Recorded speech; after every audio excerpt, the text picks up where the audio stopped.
Yeah, I actually plan to Yeah, go I make. actually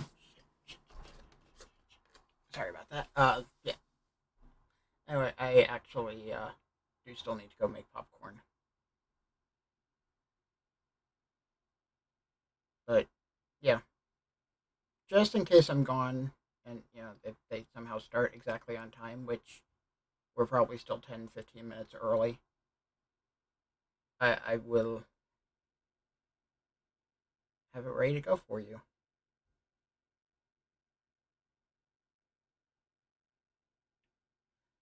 Uh, that said, James, I'm thinking less Buick and more like H3 stretched Hummer limo.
Okay, I'm back.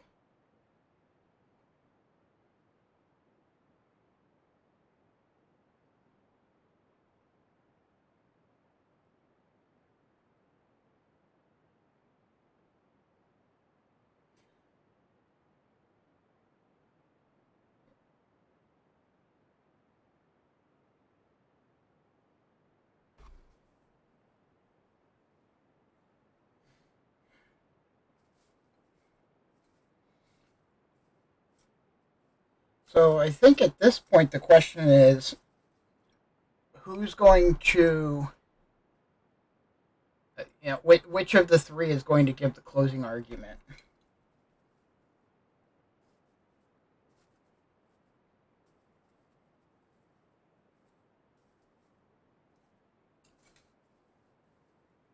Honestly, I suspect it's going to be Westover.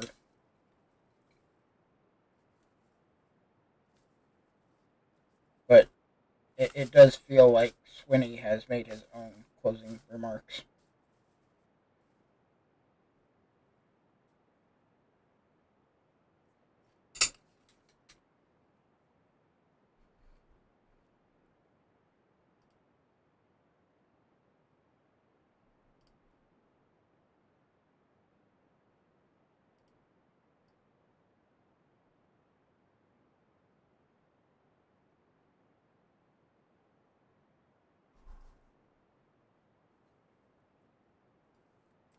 Oh, uh, somebody is messing around with the computer at the courthouse, so the lawyers are back.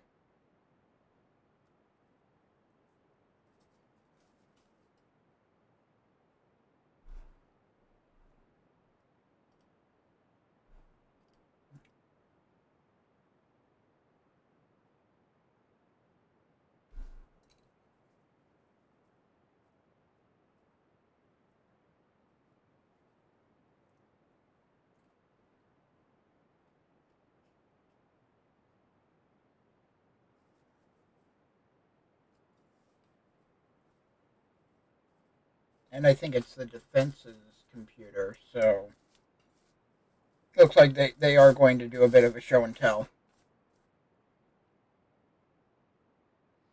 Hmm. I don't remember that story enough to be able to figure out which one would be which.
Yeah, that's what I would have thought, but they seem to be switching off on everything. Like, Nathaniel gave the opening statements, so Reed gave the closing statements, and Mega gave the opening statements for the defense. That's why I feel like Westover is going to be the one doing it.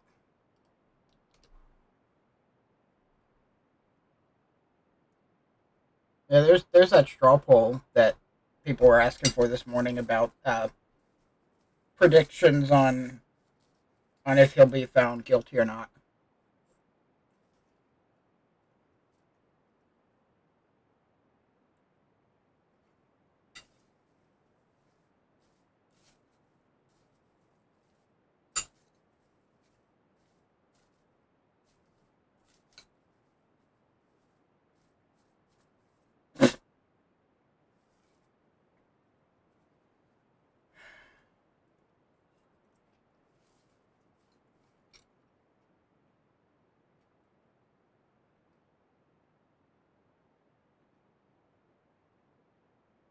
That's okay. Dixie's defense was completely full of holes, and she still could have made a better defense than her attorney did.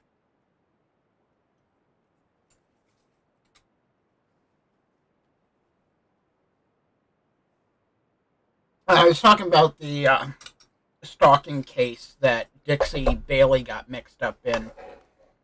Um, she was represented by the Oliveros Law Group, which is the same group that was providing pro bono legal services for Swinney for a while. Um, and honestly, in both cases, I saw a lot of problems between them. Yeah, with the lawyers, and I just don't feel like they're very good lawyers.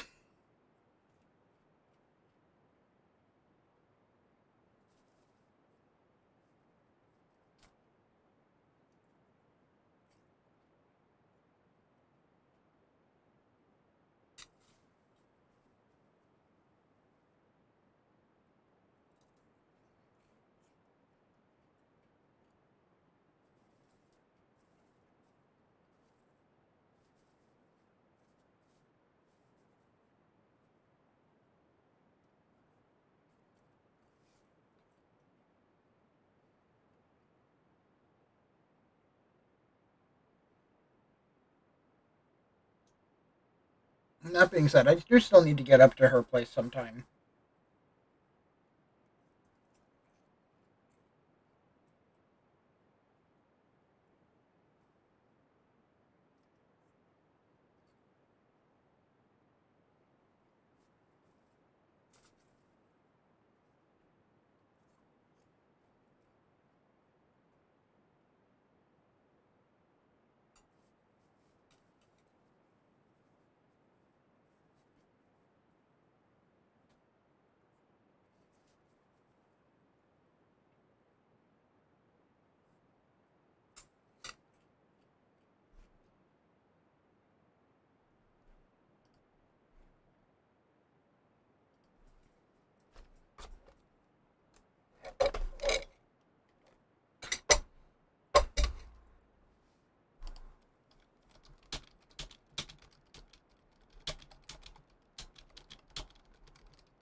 Uh, One thing I have learned after years of, I mean, both court stuff and when I was in the military, no matter how early you are to something, you will never start on time. But if you are ever late, you are in so much trouble.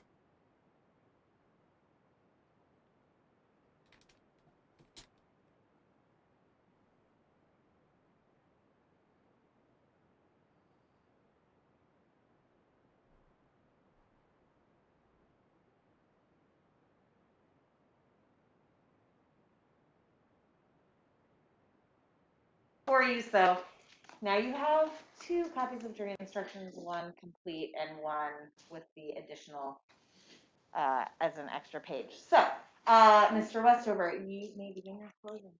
Thank you, Judge.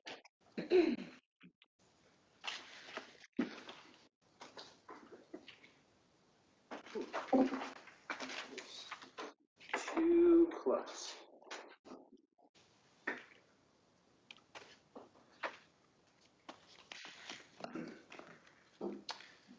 Good morning, everybody. I just want to briefly thank you for your patience in this trial. We know it's gone longer than we said, which is life. I want to start here by asking you one question. One question in response to Mr. Schweitzer's closing that you just heard. In all of the video that you saw from both of those days, how many times did you hear Alan Swinney say, "Got one"? None. Doesn't say it once.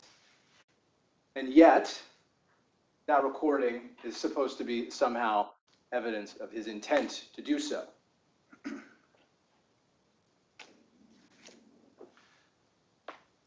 I want to start by talking about what Alan Swinney told you on Friday. Alan Swinney told you essentially there are 2 principles that he follows in order to keep himself and his group safe when they go out to wave flags at a place like the Justice Center. Number 1, you can't let them in our group. He said that it creates a risk of violence to him, with this group in particular, with this type of group in particular, allowing them into his group makes it so that acts of violence can happen, and it creates a danger and a risk to not just Mr. Swinney's personal safety, but to the personal safety of the folks who are there as well. Number 2, we need to keep a buffer.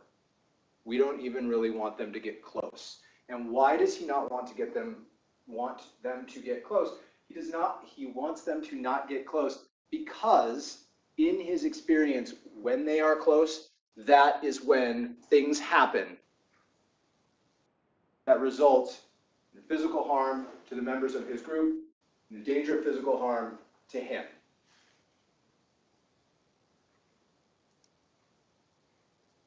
Mr. Swinney's conduct on all of the videos that you saw is consistent with that.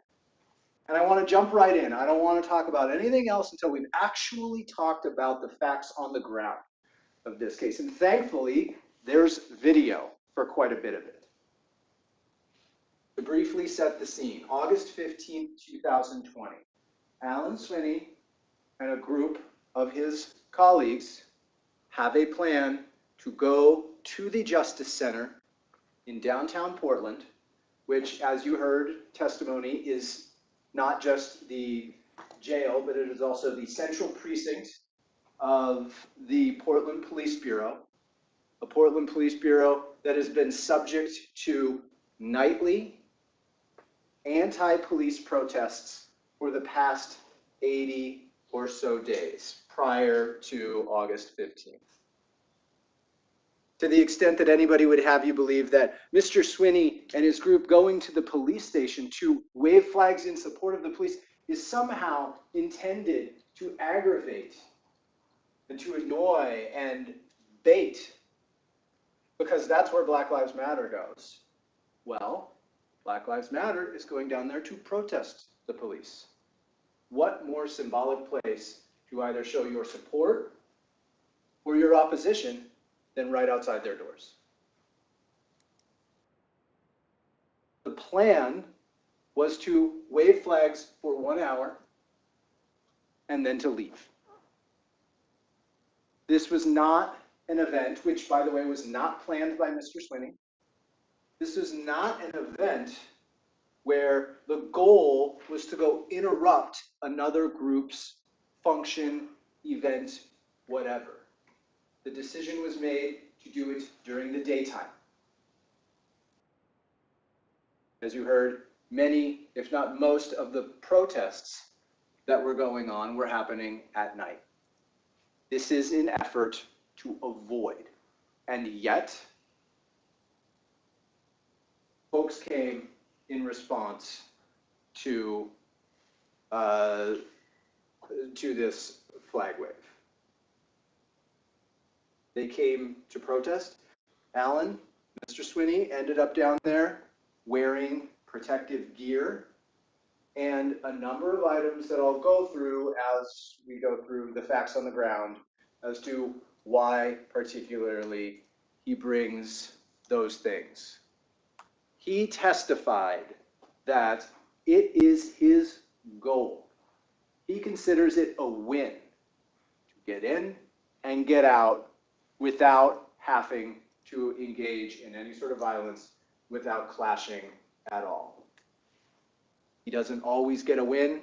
He hopes for the best, but he prepares for the worst because he has experience with this type of group coming and not just expressing an ideological difference between his group and the protest group. He has experience with people coming down and engaging in violent acts, and the video corroborates that.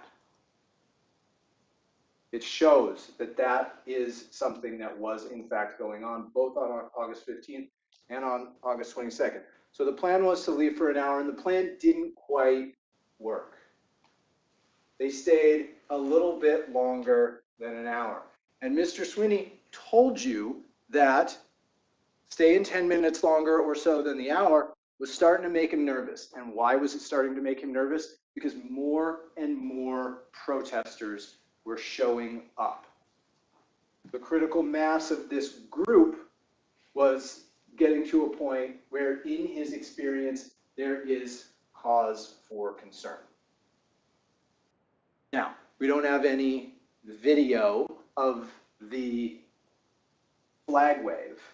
The first video we see is Jason Britton's first video, which we'll get to in a minute. But we do have 3 people testifying about what was going on during the flag wave. First, we've got, I guess the first person that talked about it was Jason Britton himself. He testified that he got there, he was there for 20 to 30 minutes, and all he saw was bickering. Some bickering between the two sides.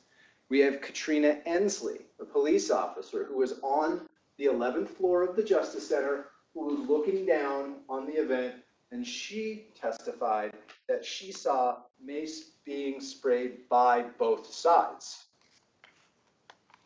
And we have Mr. Swinney. Mr. Swinney says that testified, took the same oath that Mr. Britton and Officer Ensley took, and testified that during that portion of the protest, a member of his group was subjected to violence. Somebody came and punched one of those people, and as a result of that, that person was sprayed with mace. He testified that he did that. He did it in response to an illegal act of aggression that occurred during the event.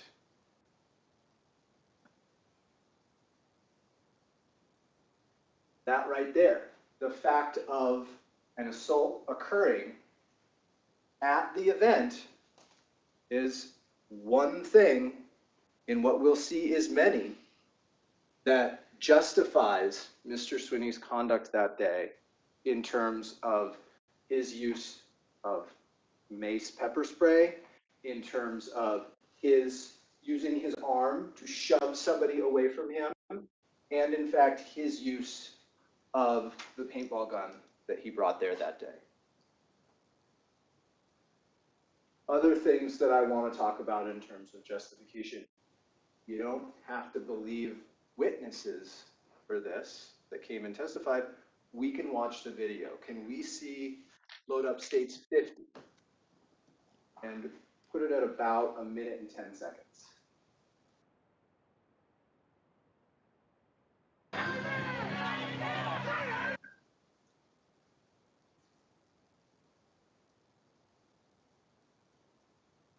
Gun. See his paintball gun right there he's shooting people with. This is the guy with the bear mace. He's the reason I came down here today. He's the reason I came down here today. Number one, there's the guy shooting people with his paintball gun.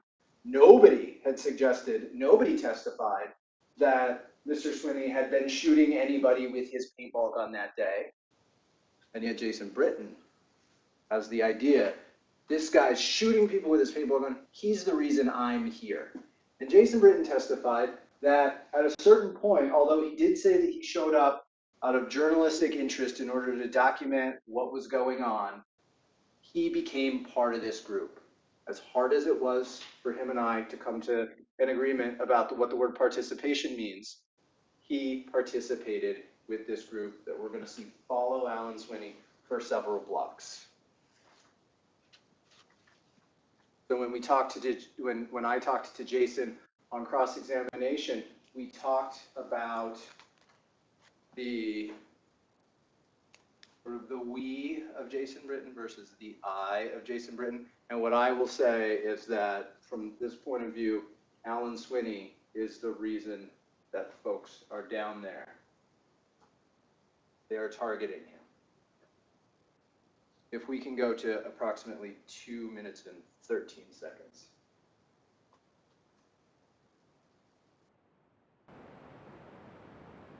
Vulnerable and in small numbers, and now that we've got numbers down here, he wants to dip.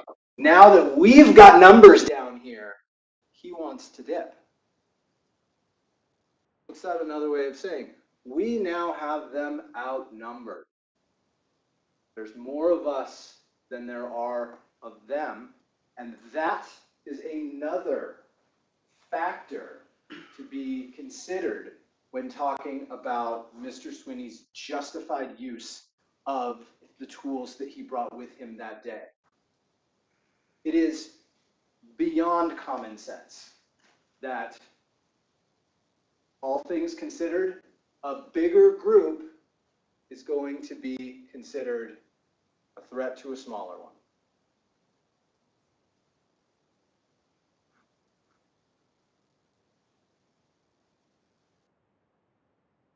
These go towards Mr. Swinney's conduct. It's not just his conduct in the moment. It's everything that he's aware of leading up to his need to engage in the defensive acts that he engaged in. Can we just run this video to the end? That's cool. He can do that. It's his right. He can leave. We don't care. Just think it's funny how when the cameras get pulled out, they want to start putting their little sticks away and their little paintball guns and their bear mace.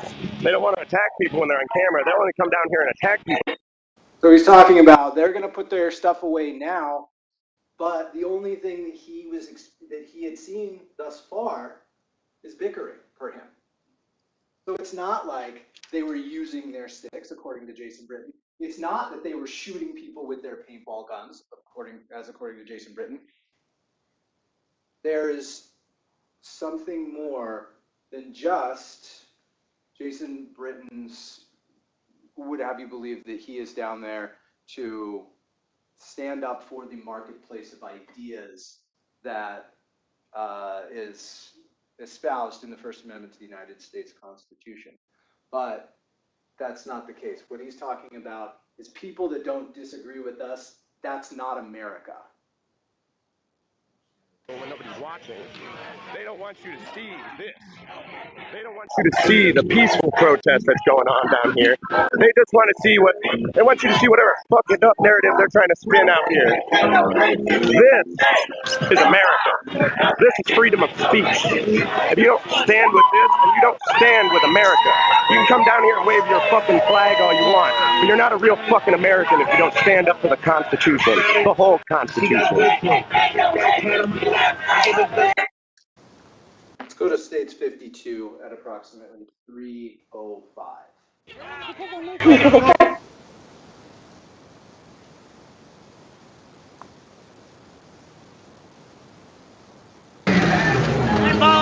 Big following here, people. Please pop it back 5 seconds. We're hitting it too on the nose. Lots of them. I got video of these guys. Big following here, people.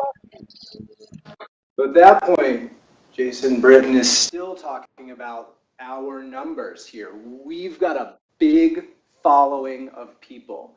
And at this point, we've got several blocks.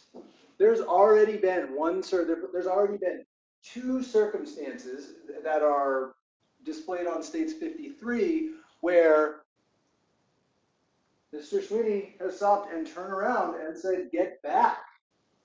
In one case, "Get back, I'm feeling threatened." And in another case, when a man gets up so close behind him that they are practically touching this person that is not, according to the state, intimidating in any way or trying to create any message of threat. That is somebody that is coming up behind, so close behind Mr. Swinney that he turns around and he shoves him. And then he sprays his mace in the air and he says, "Back, back, back, get back." How many times? While you're watching the video, I haven't actually done it, but count how many times Alan Swinney says "back."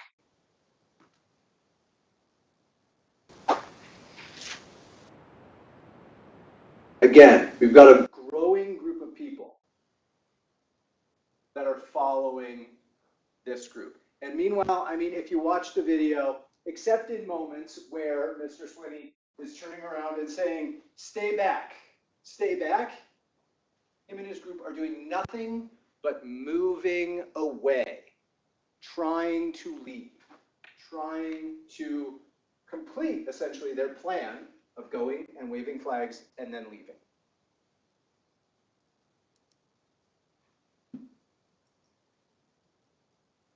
State showed this portion of the video, but let's go ahead and jump to 3:55.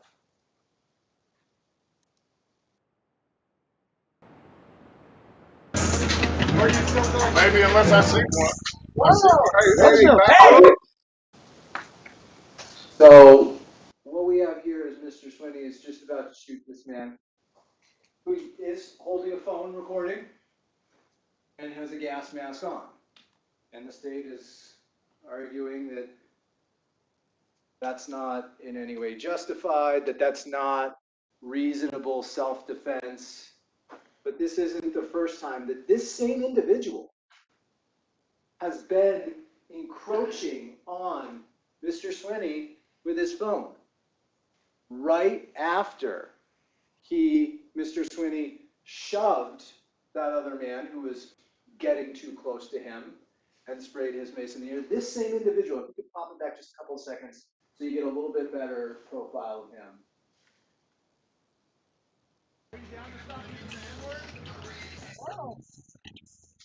And look, he's not anywhere right there. There he is, coming through. Green gas mask, the red hair, the backpack. So now if we go to States 53,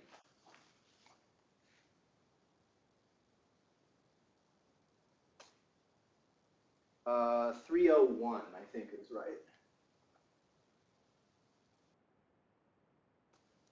Here we go. Yeah, just play it from here.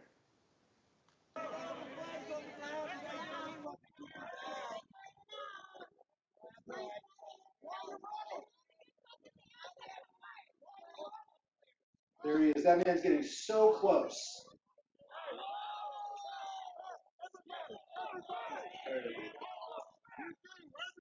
There he is.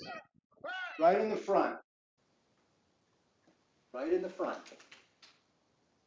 And Mr. Swinney, he testified that he has experience of these types of things, and he's always watching. He doesn't have to turn his head much. You heard him the other day when he was popping the table saying, I just looked back. I just looked back. I just looked back. I just looked back. That's more than just looking back. That is keeping tabs on what's going on. So what we have now is this is not just the first time that during a moment where somebody was so incredibly close, I'll say it again, that he pushed away, that person then comes in and follows him.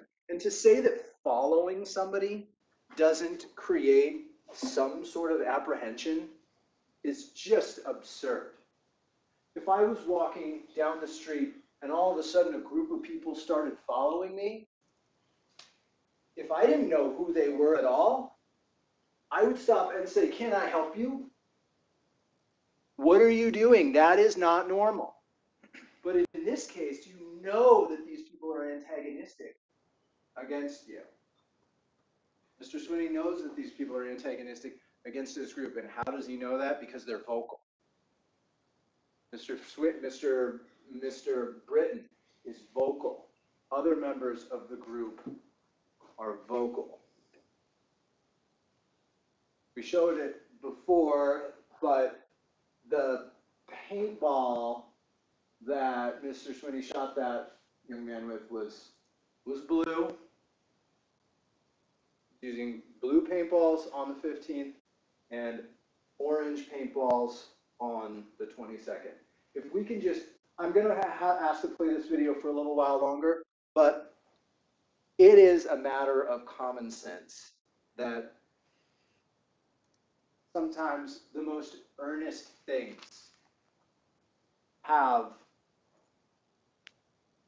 higher indicia of reliability, right? They make more sense. It's similar to the notion of dance like nobody's watching. You're really going to go for it when you don't think anybody's watching you. So Mr. Swinney, he testified and he confirmed what he said, but let's watch it one more time. If we can just keep playing it.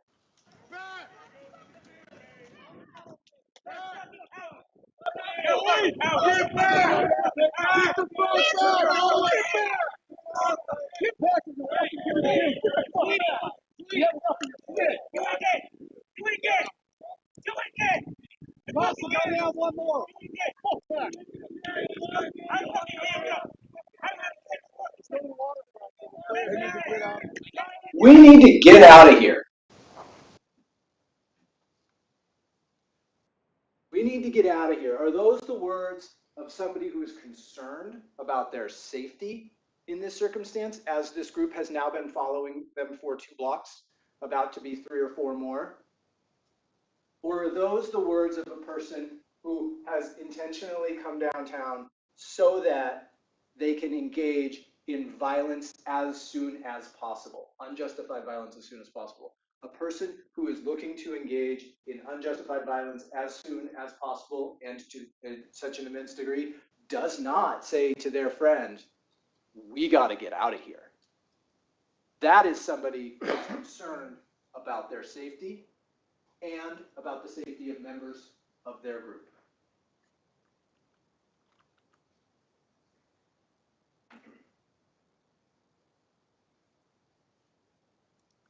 Let's go back to States 52.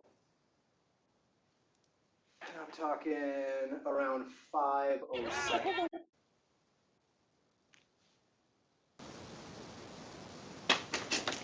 I don't give a fuck about your bear mace. I'll walk through that. That was it. Go back a little bit more and start it over. Bitch! Bitch!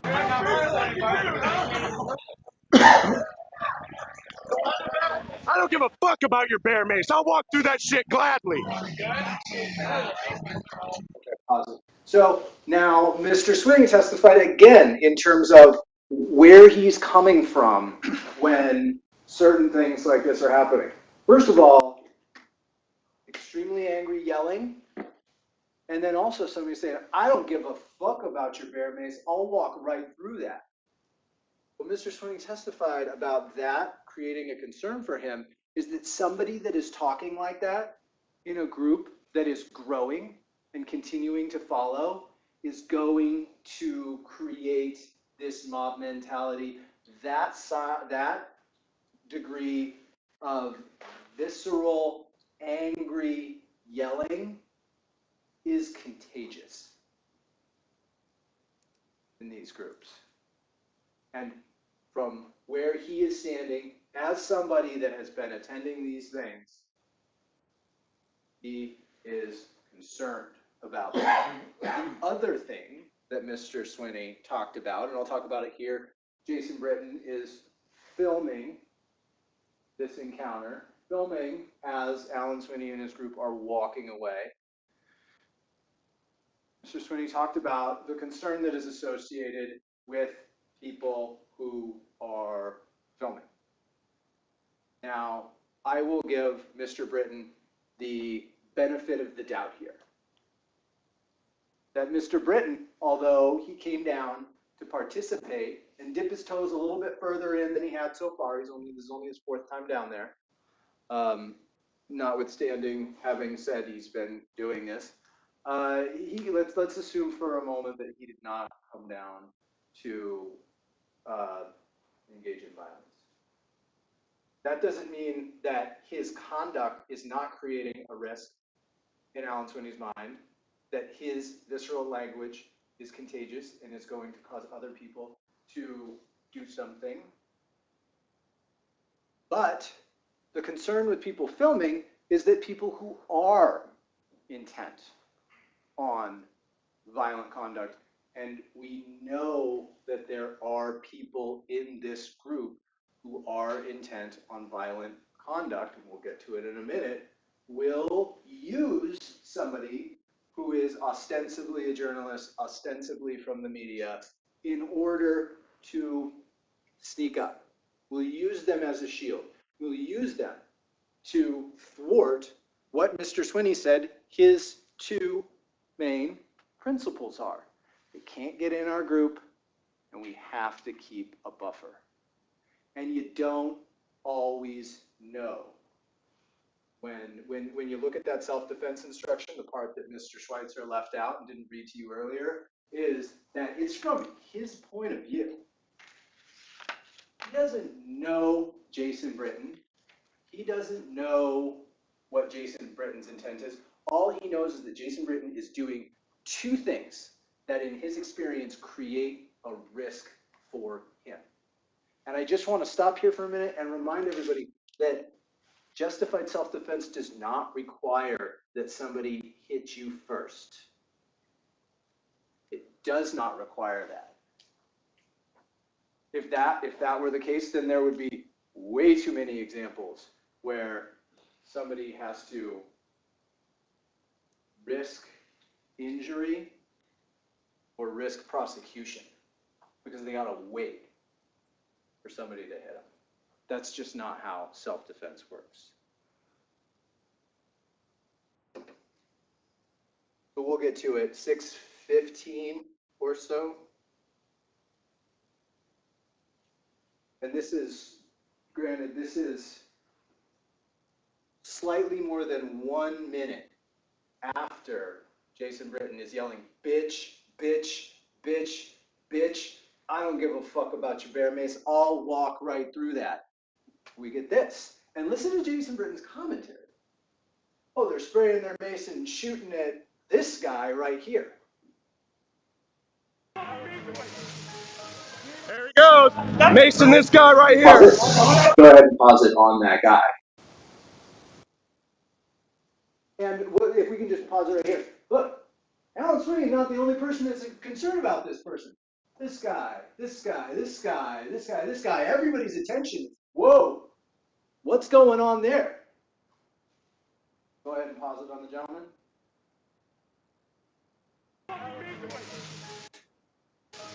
There he goes. Mason, this guy. Mason, this poor guy right here, who's walking forward with a collapsible steel baton in his hand. a weapon, walking forward.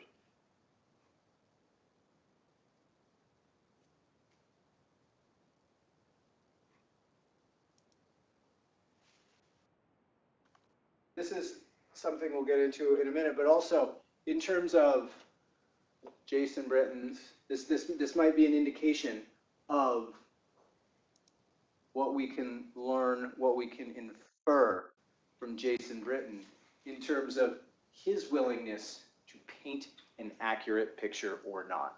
He took this video. Let's go ahead and keep playing. Right here. This is fucking fascism. This is fucking fascism.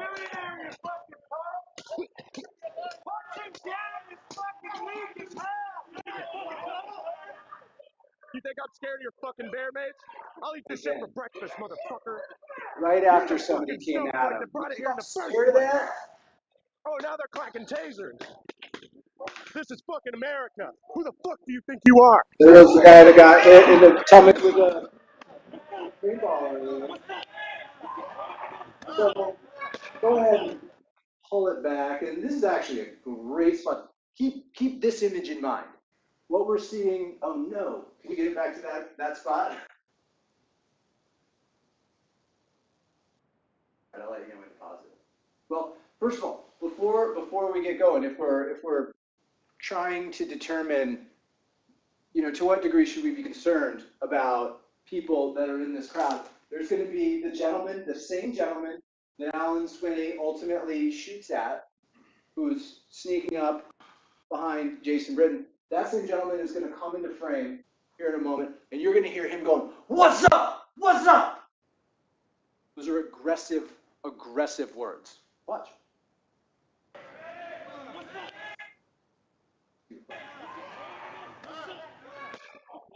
I've got you all, kid. Perfect.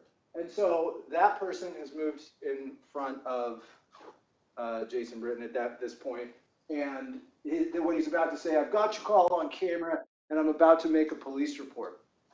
Can we do defense 201?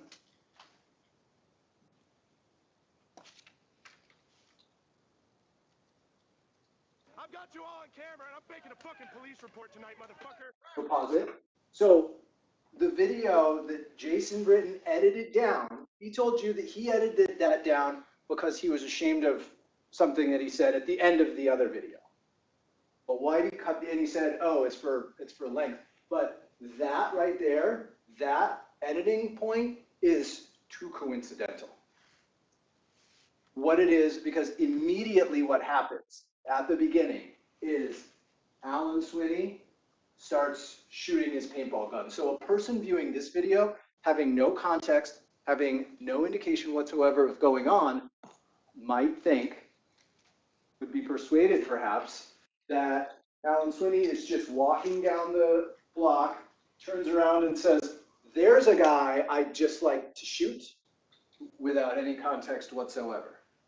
And yet, Alan Swinney, because he is experienced in these sorts of things, has identified that gentleman with the white shirt on and the gas mask. He has identified that person as somebody that he believes is a threat and who needs to have eyes kept on, who we can watch it on the other video, and we will in a moment, is walking along yelling, "What's up?" at people aggressively, clapping his hands as he's coming up behind people. That is somebody that Alan Swinney starts shooting at. One of the things that he talked about when he testified is one of the ways that he uses his paintball gun is to mark people who are aggressors. He is attempting to mark them so that if the police do in fact come, that person is identifiable.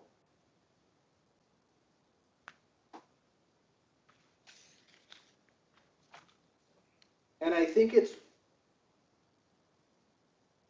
worth playing 52 again.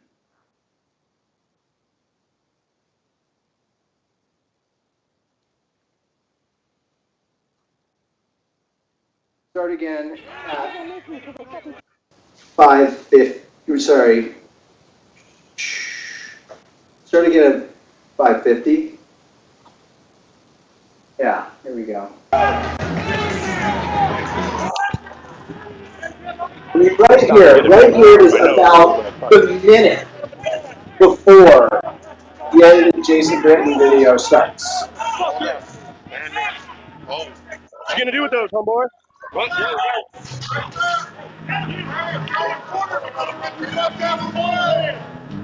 Put your fucking mace away. There he goes. Mason, this guy You don't need to stop it, just go. right here. This is fucking fascism. And This is fucking fascism. You don't get to see that.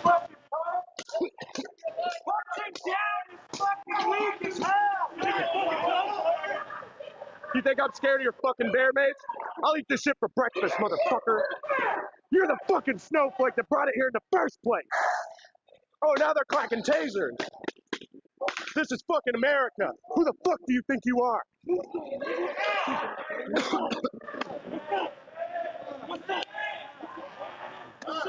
And there we go. So go ahead and pause I've got it. you all on camera and I'm making a fucking...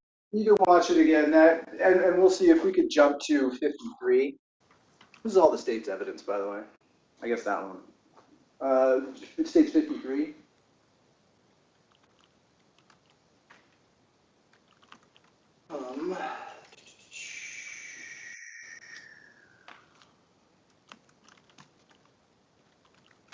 What's the timeline on that? State's 53 at, oh, I don't know, just trying to find that spot. Oh, yeah, right there. Further. Sorry, I didn't write down the timestamp on this. Further. Back a little bit. Started at 7. Yeah, this is perfect.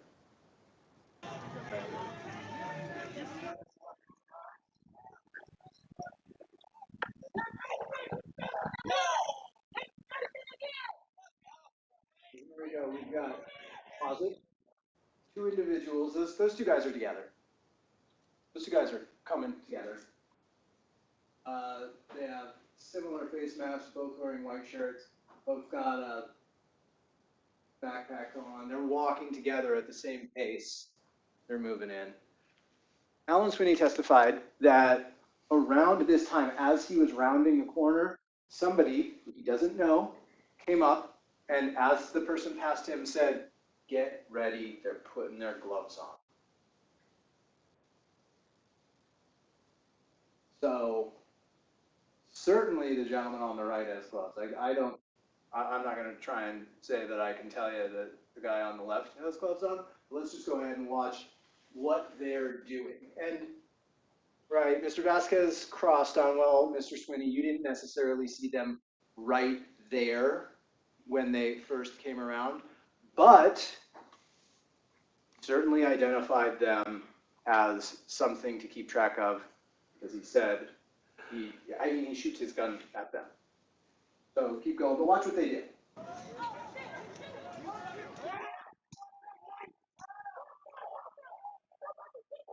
Go ahead and pause.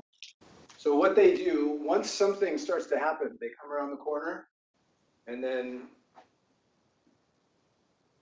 they sort of sidle in behind somebody. They don't want to be seen. They don't want to be identified as somebody who could be perceived as a threat, because they want to get close. They want to get inside the group. And then we can go ahead and keep playing.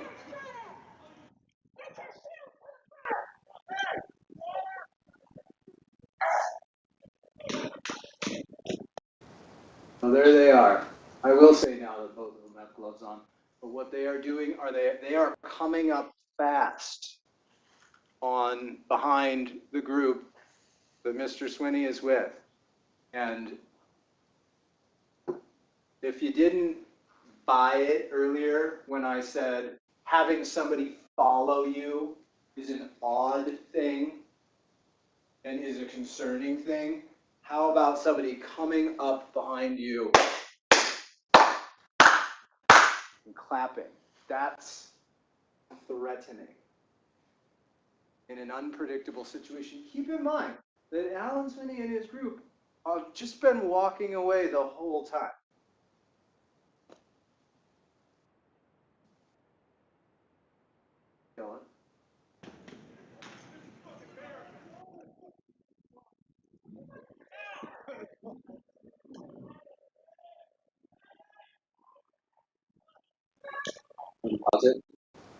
So what we see here now, this is the very first moment, really, of Jason Britton's edited, where Alan Swinney is now looking to the right, seeing this guy, picked him out as somebody who could be dangerous, and he's actually even trying to mark him with his paintball gun. Keep going.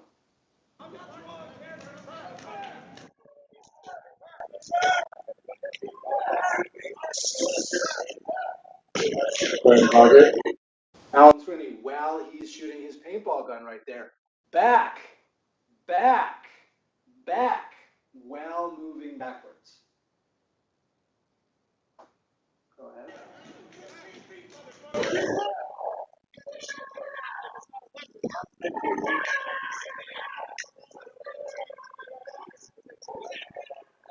How long we have here? We can pause here. This is the same. This is States 53. This is the same video that about 3 or so minutes into, you can hear Mr. Swinney saying, "We've got to get out of here." He testified on Friday that the group was content to do more laps, continue walking along this circuitous route in the hopes that this group will stop following them. And you can see when you watch this video, a number of people start walking across the street to the left. And Alan is part of the group that says, nope, the parking garage is down there. That's where we're going because we've got to get out of here. Keep going.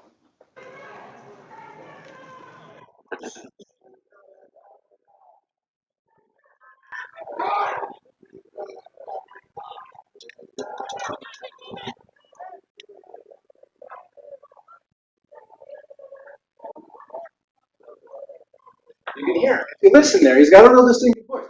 You hear him going, hey, hey, hey, let's go to the parking garage. He wants to get out of there, which is what the plan was. Going, keep going.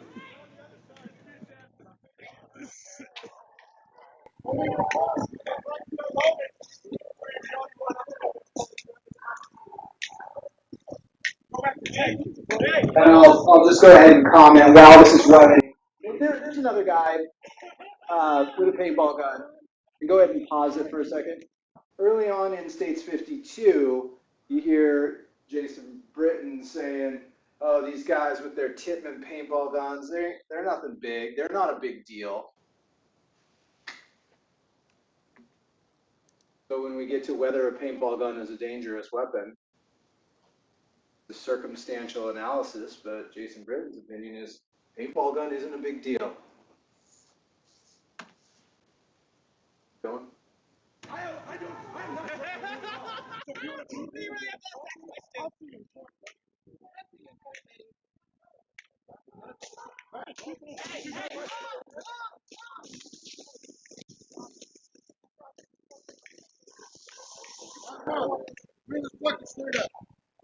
Two people, both Mr. Swinney and that other gentleman were shooting at the gentleman with the white shirt, who Mr. Swinney has already identified as somebody that could be trying to get into his group and could be trying to cause damage.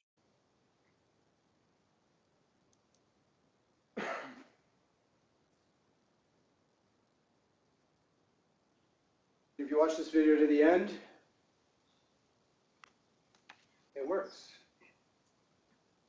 The crowd is now dispersing. So if you're talking about only the amount of force that is necessary to deal with the threat, up until this point, we've been trying various things, in certain cases trying the same things over and over again, but it works. And if, we'll get to the whole Civil War thing later, but if Mr. Swinney was down there wanting to have a civil war, wanting to engage in unjustified violence at any given point and as soon as possible, he would not have stopped shooting. at those people. He would have continued shooting at them even though they were going away.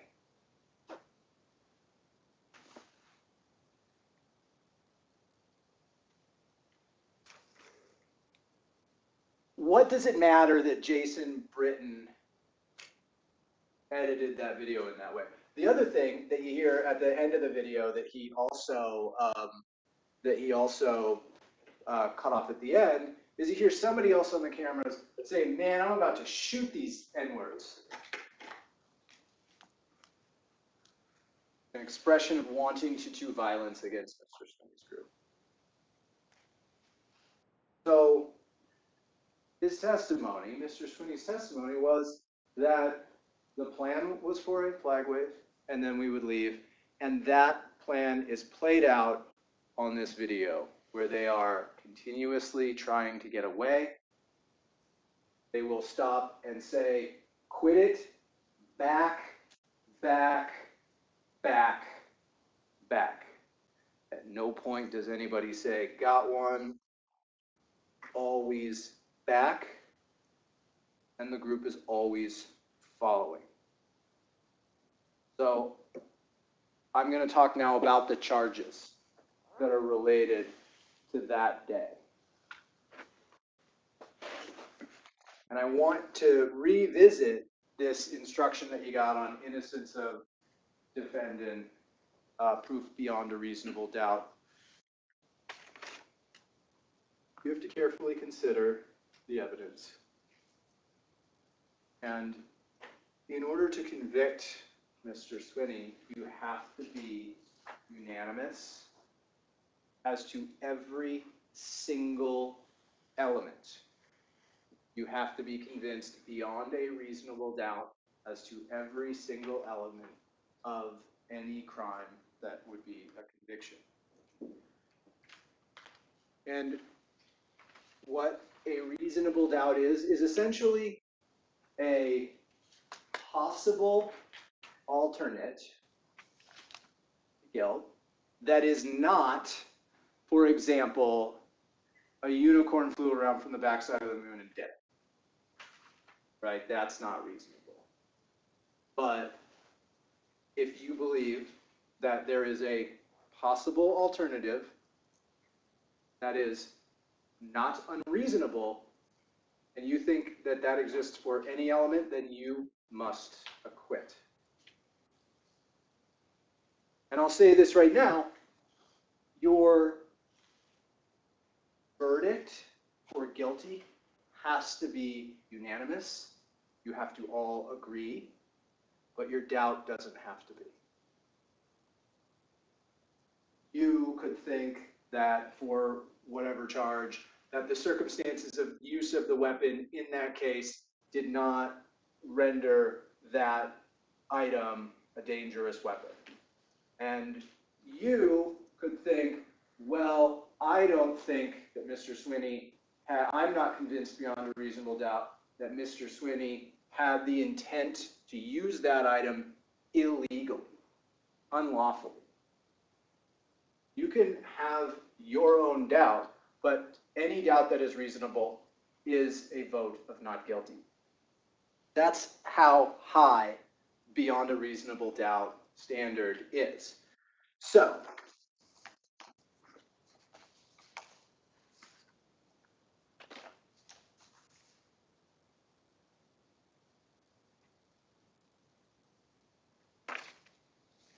when we're talking, I'm analog, so I go with paper and pens and pointer sticks.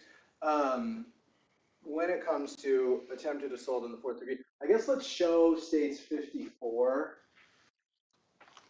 I think that's the one. Yeah, this here, this is what we're going to see. This is the basis of counts 1, 2, and 3. Attempted assault in the fourth degree, unlawful macing in the second degree, and attempted assault in the second degree. And you can watch the video and talk about and see what happens, right? It's pretty plain as to what happens. So attempted assault in the fourth degree, This is the same thing essentially as spraying the person that was standing there with mace. And so with that, this is a self-defense claim. This is a claim where there has been a group that has been following Mr. Swinney for some time. He has already stopped a couple of times and said, back, back, back. And he told you why it's important for people to stay back. And what we have here is this individual is moved forward and has moved close to Mr. Swinney and is staring at him with a very bizarre look on their face. Mr. Vasquez wanted, on cross, Mr. said, well, that person's smiling, aren't they? And Mr. Swinney, who was there watching it, said, well, it's more of a grimace. But in any case, it's a weird look. It is an intent, sort of smiling, and you can look at what it is. But to the extent that that creates additional things to be concerned about, Alan Swinney doesn't know what that person's going to do. But it's not, the self-defense doesn't matter in terms of just that person. It's the whole group. It's the whole group that's there, that's been following him. And in order for him to be able to pay attention and to make sure he keeps his group safe, he needs to keep people away, prevent them from getting in, and keep a buffer. And so by quickly spraying, this is not, I mean, it's not a situation, and the video shows it, where Mr. Swinney stares at the person and goes, psh. It's a brief burst, and it has the desired effect. That person turns their head and they walk back into the crowd. And now we have the buffer. It's the same defense for count two reckless macing, basically. So the question that you ask yourself when you're looking at that element is, did the state disprove that beyond a reasonable doubt? That is it possible that Alan Swinney, in all of the circumstances, given everything that had happened up until that point, was using the amount of force that was necessary in order to keep him and his group safe? And the answer to that is no, the state has not proved that beyond a reasonable doubt. And if you agree with me on that, then the required vote is not guilty. Counts 1 and 2. With regard to count 3, attempted assault in the second degree. This one has more interesting issues than just the self-defense. I'm going to try not to repeat myself too much. I'm going to repeat myself some, I'm sure. I hope you'll bear with me. But same defense applies to, self-defense applies to the count of attempted assault in the third degree. And actually, this person is doing more than, I watched on the video, is doing more than just standing there and sort of giving an uncanny stare. Or they're doing something different at least. Alan Swinney is saying back, back, back, and that person is continuing to move forward, forward, forward. And in Alan Swinney's mind and his experience, we've got to keep the buffer. So, self-defense, but also, did he intentionally attempt to cause physical injury? He shoots that person in the mask. He testified why he shoots people who are wearing masks in the mask, and he does so because mace isn't going to work. He had just maced that other person, that worked, but mace wasn't going to work on this person because they're wearing a mask. So what he does is he shoots them in the face, in the protective goggles, and in that case, is that his conscious objective to cause physical injury by shooting that shot? Or is it possible, which he told you, is it his conscious objective to make it so that person cannot see? So that that person, if they want to be able to see, would have to take their mask off, so that that person would be affected by a burst of pepper spray mace in order to continue defending. Similar question. Was that paintball gun, as used right there, a dangerous weapon? A dangerous weapon is something that is as used or threatened to be used, you've got the definition, readily capable of causing serious physical injury or death.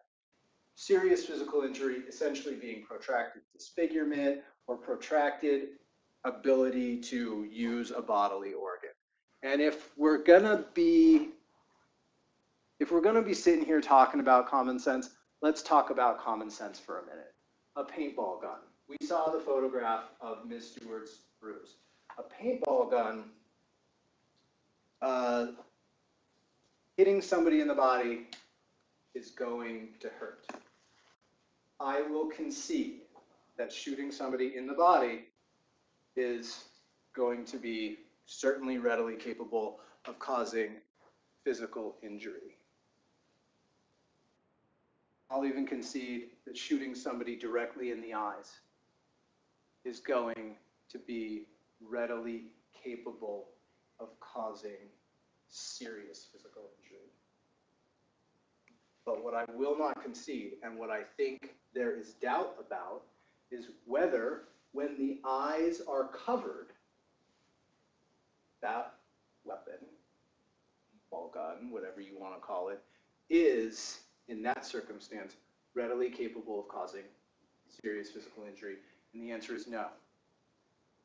Or, if you think it's possible that it is not readily capable, the answer is the same, no.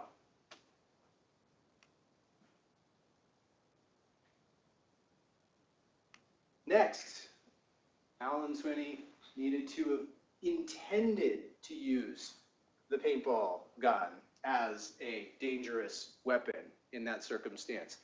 So it must have been his conscious objective to cause, I get a little rapid, it must be his conscious objective to use it in a way that makes it readily capable of causing serious physical injury. And it was just not, because it was at the mask, not at an unmasked face. So the answer there is no two, or if you think it's possible, and the answer is no. I'm not going to rehash self-defense, but subsection 5 of that is self-defense. Same argument as with the other person. I think I might have actually made it before. Got unlawful use of a weapon. This one, as I understand it, it seems that the government's position is that Mr. Swinney is guilty of unlawful use of a weapon on August 15th of 2020 because the entire time, or some period of time, or whatever, he was possessing that paintball gun with the intent to use it unlawfully and to use it as a dangerous weapon. So the only time that the paintball gun that day could potentially, conceivably have been intended to be used as a dangerous weapon is when Jason Britton got hit in the eye. But Mr. Swinney was not shooting at Jason Britton. And do you want to know who thinks that? Media States 55.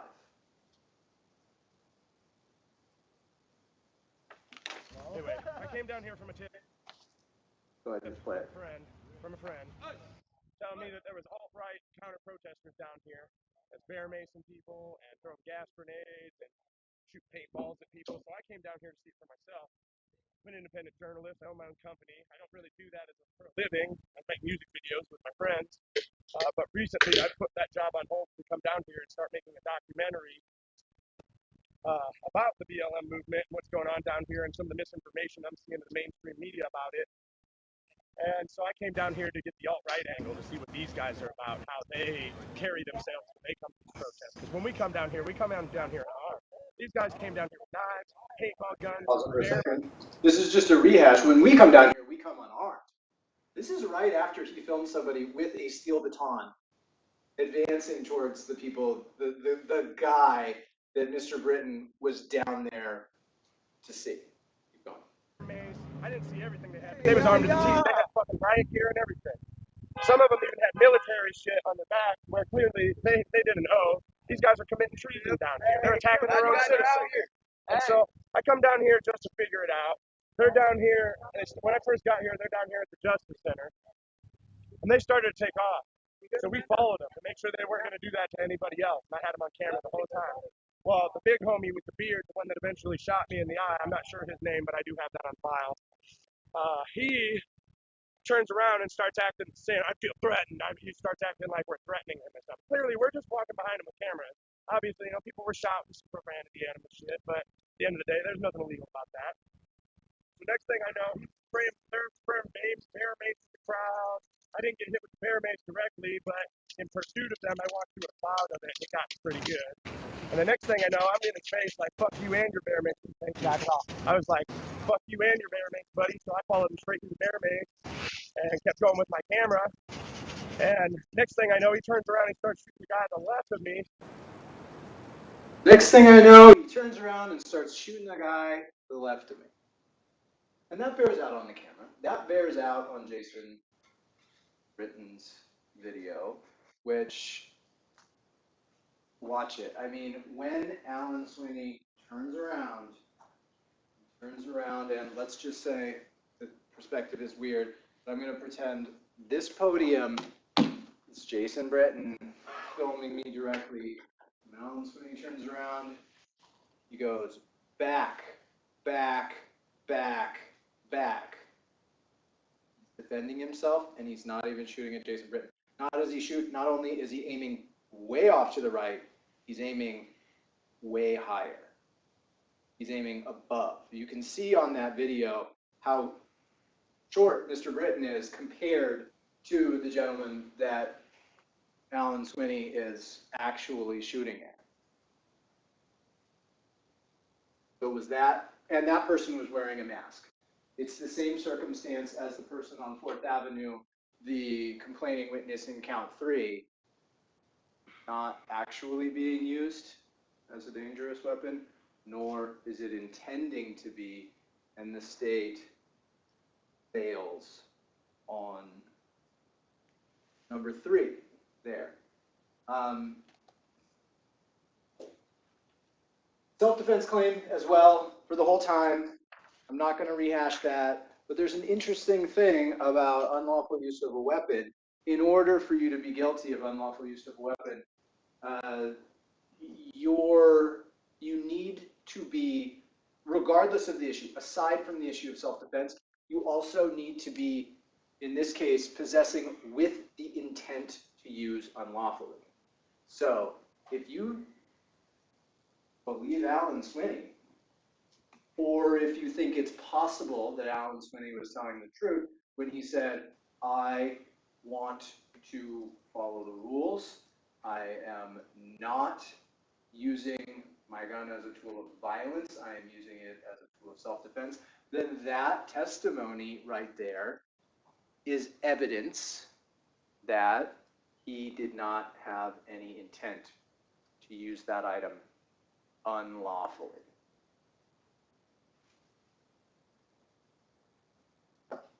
Finally, assault in the second degree. The state presented 2 theories of assault in the second degree with regard to Jason Britton. The first is intentionally or knowingly causing physical injury with a dangerous weapon.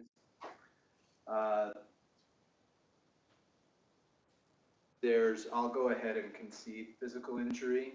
Let's go. I saw we've all seen the bump.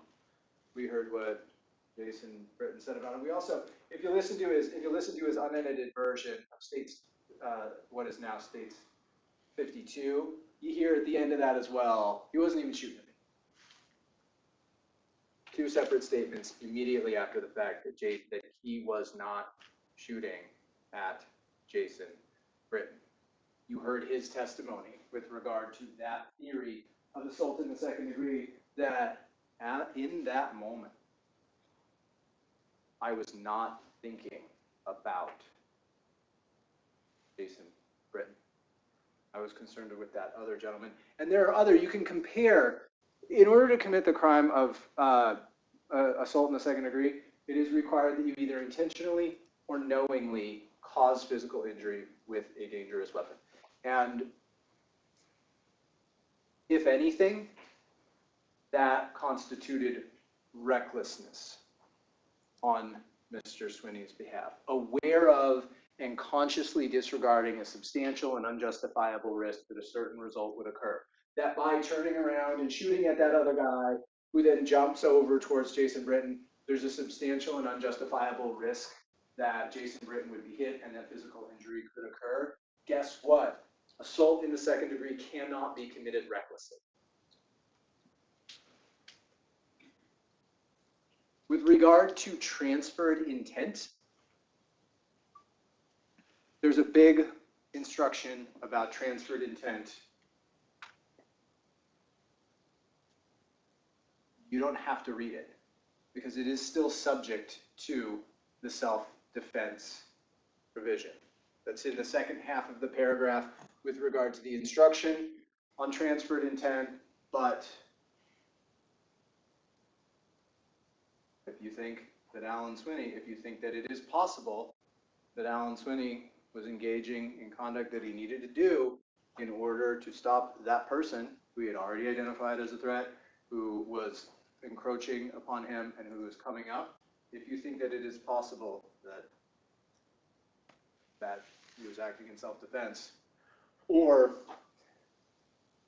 I feel like we're getting into double negatives here, or that it's essentially not reasonably possible that the state didn't disprove. The state has to disprove self-defense.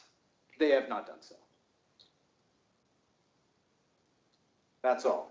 That's what we've got for August 15th. So, moving on to August 22nd. August 22nd is a whole different ballgame.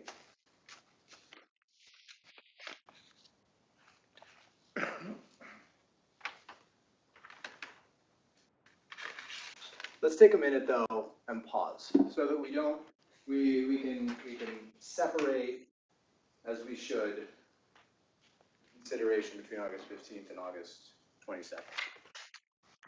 You have an instruction that says that nothing that happened on August 15th can be used in order to conclude that Mr. Swinney is guilty of crimes committed on August 22nd, and vice versa. But you can use the evidence from August 15th in order to consider Mr. Swinney's self-defense claim as it relates to August 22nd. So before we get there though, let's talk about why Mr. Swinney is doing this in the first place. And this came from his testimony. Mr. Swinney indicated, he testified that he had been seeing on TV, YouTube, whatever media, he had been witnessing acts of violence from groups on the left attacking conservative folks who were engaging in speech activities. He saw it over and over and over again, and he said, enough. I want to offer my role as a big guy who can be security to help people who just want to go engage in protected speech, in their constitutional right to express what is, quite frankly, an unpopular opinion here in Portland. Right? Of late, the police are not the most popular group in town. And Alan Swinney said, I know that not every single police officer is the most perfect stand-up person, but they have been so vilified, and I do support them as an American, as a veteran.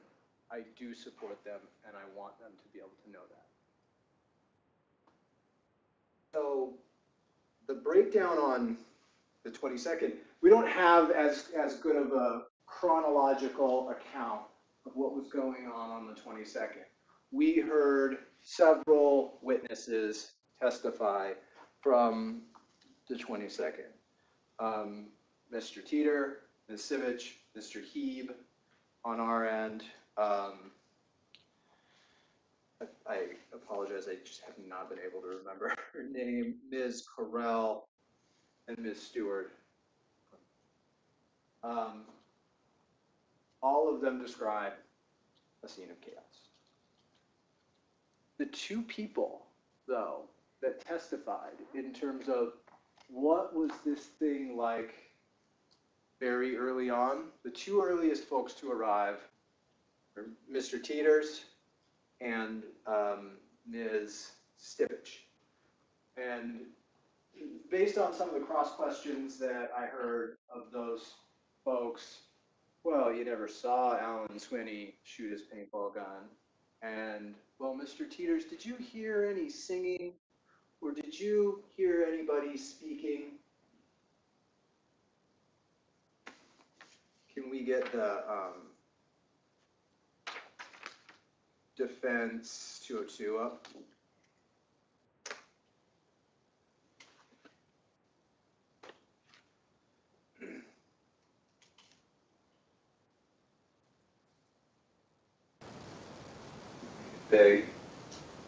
Sure, that's not some sort of indication that what they're going to do is they're going to come in and make something up to protect Alan Swinney.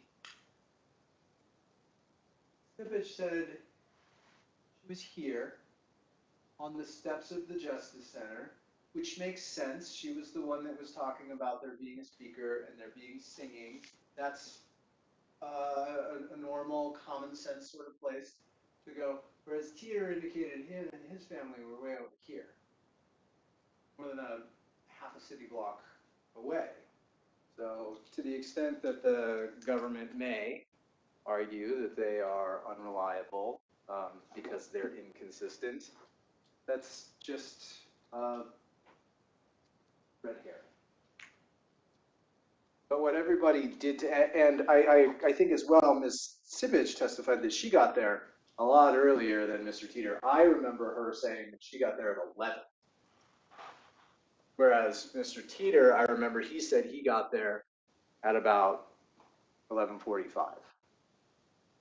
Both of them said that either when they got there or at least very soon after, there was a group of people in the park that they described as hostile, throwing objects. Mr. Heeb said the same thing. Hostile, throwing objects, frozen bottles of water, chunks of concrete, shooting paintball guns. They were the folks that were, and those are the folks that were there for the flag wave. We have, at some point, a series of motorcycles comes through, and you can already see the discord in even infiltrating, right? Why we got to keep them out of our group. There was, Mr. Teeter said, well, we've got this one motorcycle that came in that wasn't with those other groups. And sure enough, there's a motorcycle on that video basically trying to run somebody over. And if you watch all of the videos from that day, although it's pretty clear that the motorcycles are there in solidarity with the police. Many of them have Trump flags on their bikes. They're riding Harley Davidsons. Without generalizing too much, those people are going to probably be more in support of police than the other group.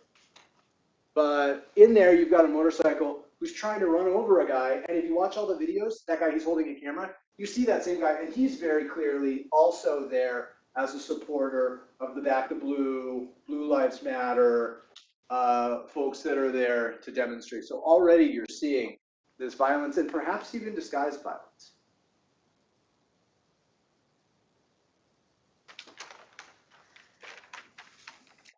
But I'm just going to take a little bit of a different approach, and we're just going to start by talking about the offenses. What we have to begin with is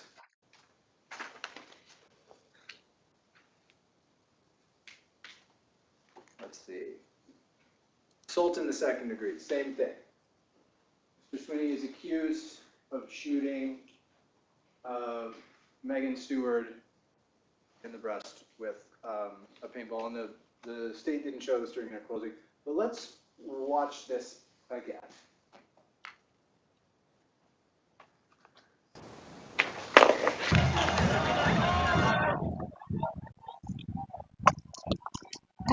Just got hit in the head with a fucking paintball. Go and pause it. So I talked before about this common sense notion that certain exclamations are going to be more factually reliable because it's just sort of a knee-jerk utterance. It is, you know, that guy just jumped, or oh my, that person just got hit by a car. It's these things that we believe because it just comes out of it. And think about the language that Ms. Stewart, before I talk about it, Ms. Stewart testified she had no skin in the game. She had no idea what was going on. She believed it to be a political rally. And so she came down there, and very soon after getting there, she heard something or saw something that she didn't like. So she pulled her camera out, and that while she had her camera out, she saw Alan Swinney shoot her. She saw Alan Swinney point his paintball gun right at her and pull the trigger. Now, if that is what had happened, then would we not expect to hear something more along the lines of, that guy just shot me with a paintball? She said that after she was hit with the paintball, that she wanted to document him. He stands a foot above everybody else. She had no idea who he was at this point. He stands a foot above everybody else. She said there were times where she could even see him from the waist up, and that she was going and trying to get a camera shot to document this is the person that shot her, but she wasn't able to do so. And part of the reason that she wasn't able to do so was because she said, I could get eyes on him, but I couldn't get my camera to take a photograph of him. That, okay.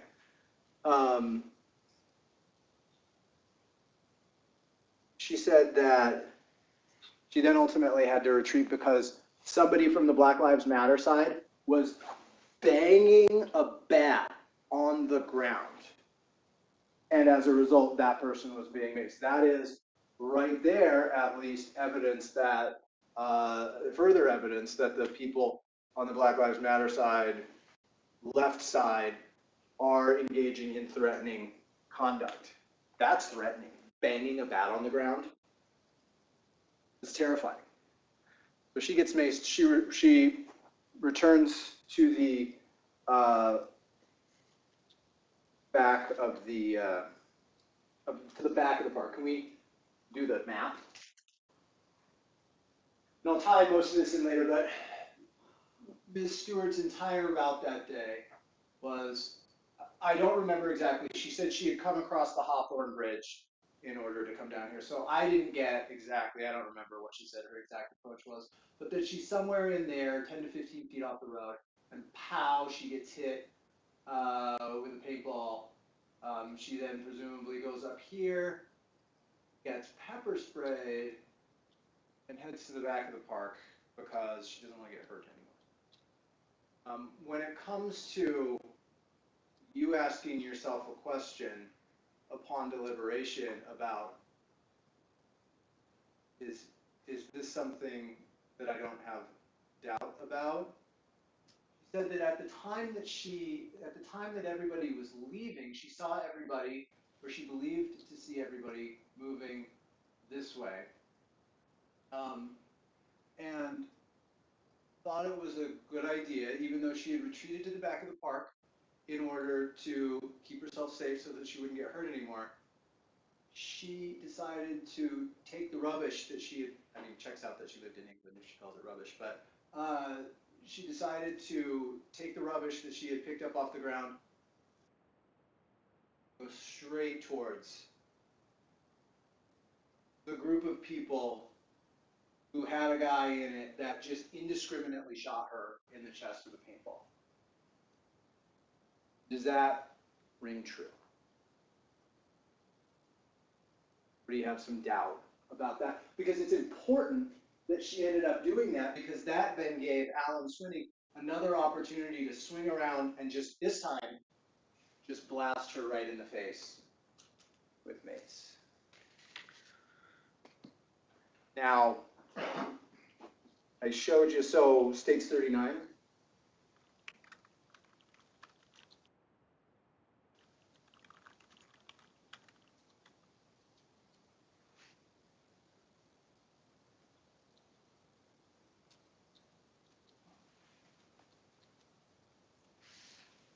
I think it's probably, yeah, it's in there.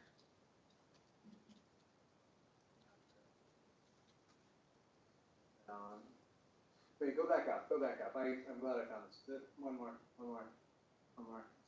The photo of Alan holding the gun. There we go. So this is the angle. We're back to the 15th now. Sorry, but I didn't know where this was, and since we happened to come across it. This is Alan. This is according to the state. Alan Swinney intentionally or knowingly shooting Jason Britton right in the face. That's a screenshot from Jason Britton's phone. Okay, keep going to 39.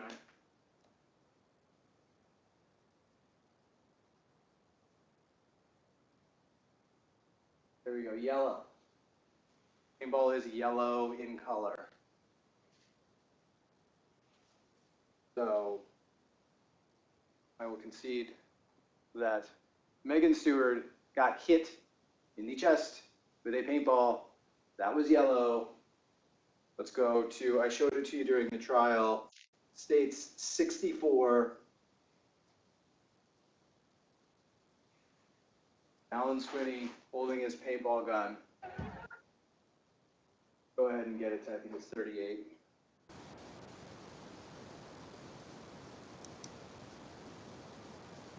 Go. When you watch that, happens quick, but that is a paintball gun full of orange paintballs. There may be some blue ones in there. They're left over. That's what Alan Swinney testified to. And we saw blue paintballs on the 15th.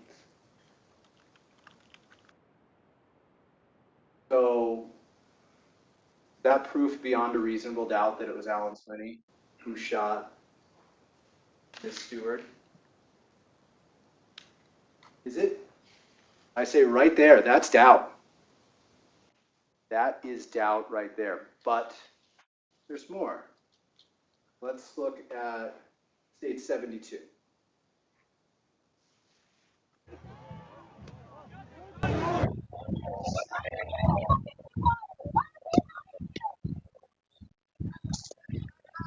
Look at Alan Swinney shooting this paintball. Who's that?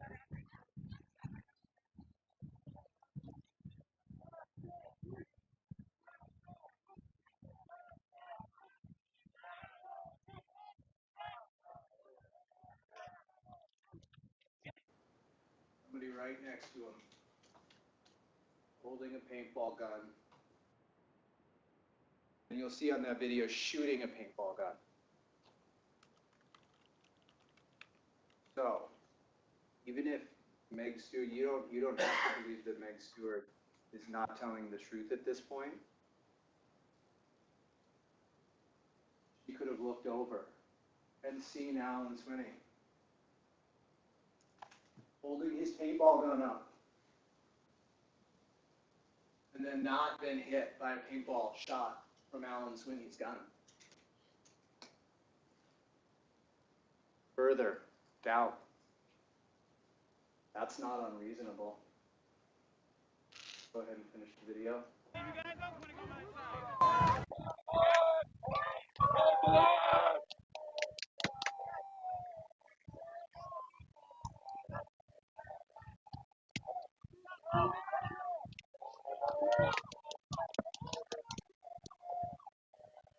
Why there's no self-defense claim when it comes to count 6, because Alan Swinney did not shoot Ms. Stewart.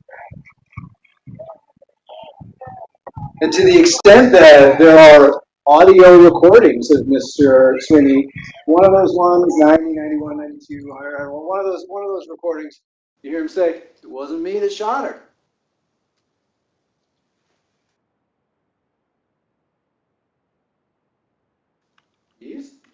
He's almost in. He didn't try and cover anything up. He had a perfectly frank conversation about the fact that the gun he was using was loaded at the point that he pulled it out. He didn't try and diminish. It was very credible. You, as the jurors, are the determiners of credibility. But now what we have is Alan Swinney shooting a paintball gun with orange and blue paintballs in it.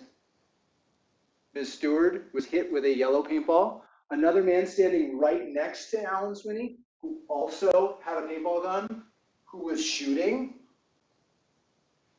Alan Swinney's recorded statement saying it wasn't me that shot Ms. Stewart, and his testimony that he did not shoot her. You'll also hear on the recording, "Am I glad she got hit? Yeah." That doesn't make him guilty. And we'll talk about that in a little bit.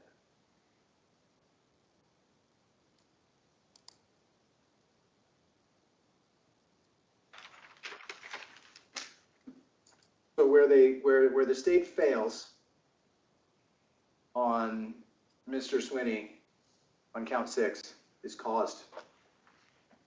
Mr. Swinney did not cause physical injury to Ms. Stewart.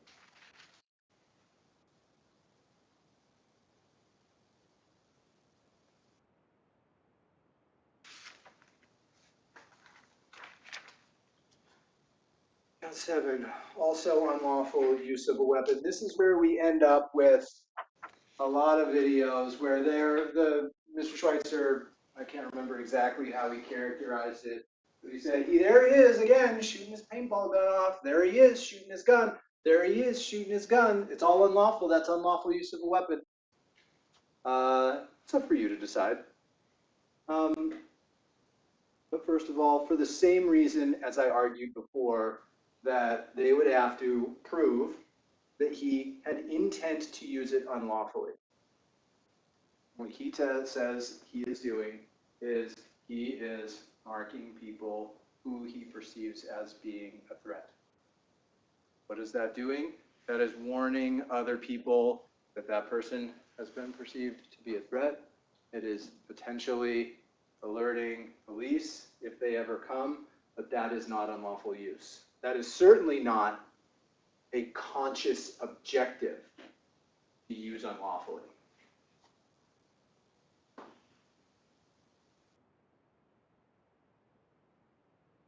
There's no evidence that in these videos, Mr. Swinney intended to use the paintball gun as a dangerous weapon. That is, shoot it at somebody's eyes. He testified that he only shoots at the head when somebody's wearing a mask. And, as Mr. Schweitzer pointed out, that day he had a laser pointer. Means to the degree that he was shooting at something, he was accurate. He sighted it in. He was not intending to use the paintball gun as a dangerous weapon. And to the extent that firing that paintball gun and hitting people who are throwing rocks, who are clacking tasers, who are engaging in acts of aggression against his group,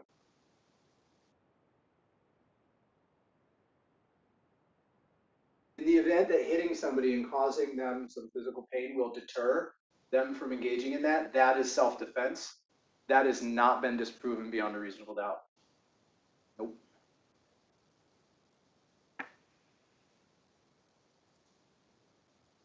Let's look at some of the videos, all right, to see what Alan Swinney's mindset is that day. Let's start with states 60.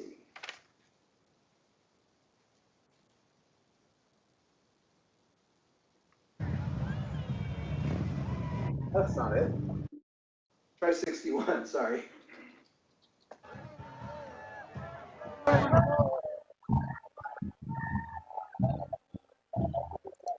You're going to see here, he's going to be telling somebody, move, move, move, move.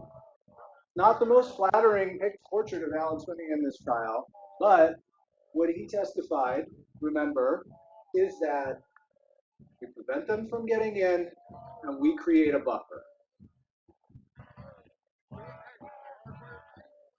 We can move on from that one. Let's look at state 62. Count how many times he says, easy, easy, easy, slow your roll.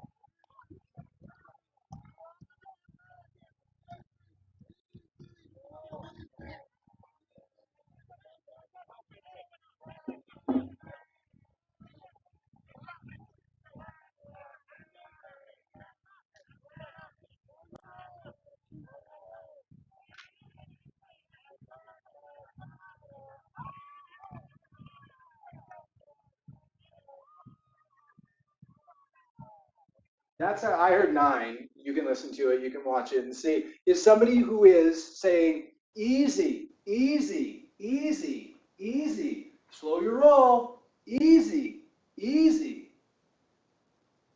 Is that good evidence that a person is out there to use whatever they have unlawfully?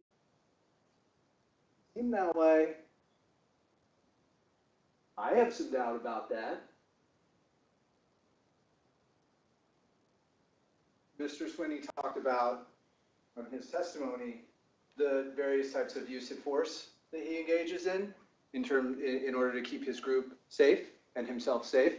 And essentially what he said is his first line of defense is his voice. Back, back, and in this case, easy, easy, easy, slow down, slow down. And his second tier of use of force is his voice. You're going to get maced. If you keep acting that way, you're going to get maced.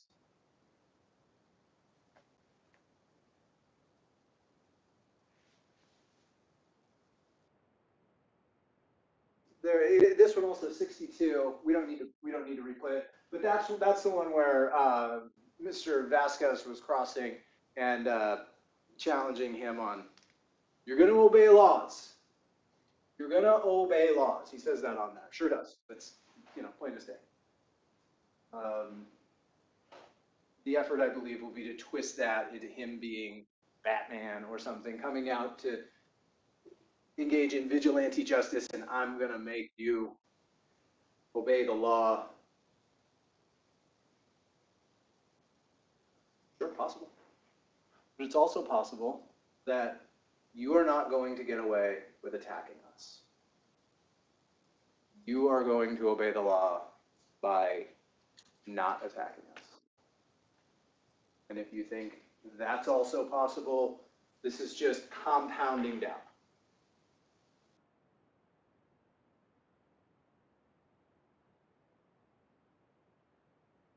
State 63. Now how many times he says no or nope?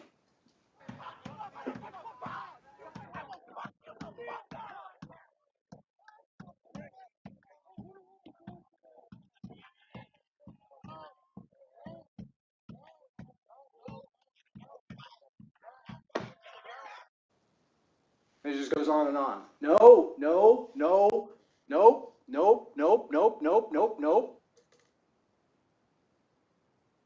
Is that evidence of a person who is out there with a conscious objective to use weapons unlawfully? Both of those seem like efforts to de-escalate a situation.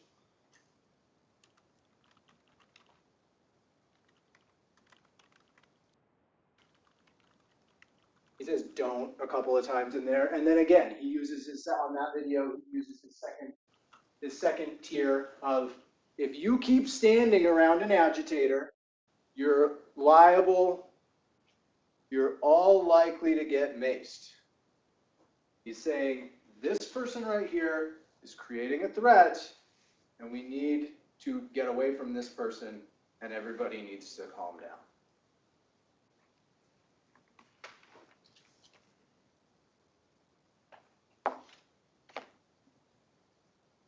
Go back to 64.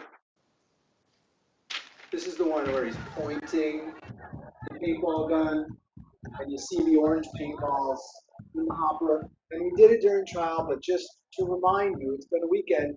Taser, taser. He's saying, there you heard it.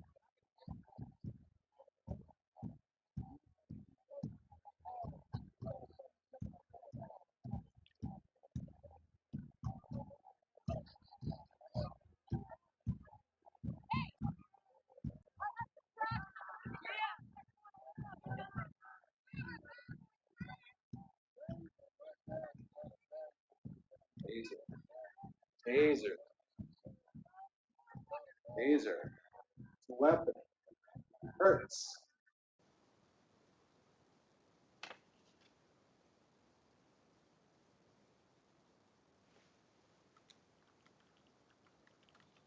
$71.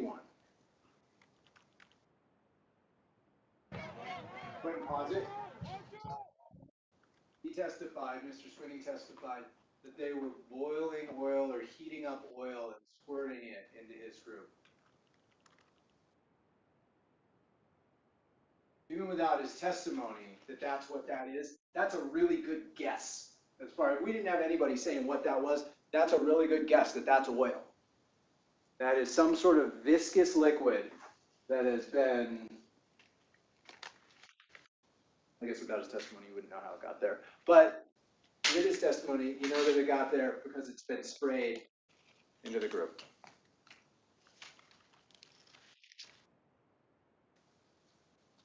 So those are, and they're spraying it into his area. They're spraying it into people who's on the same side as him, I guess.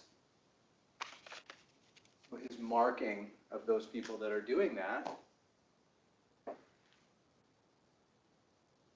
is helping in the defense effort.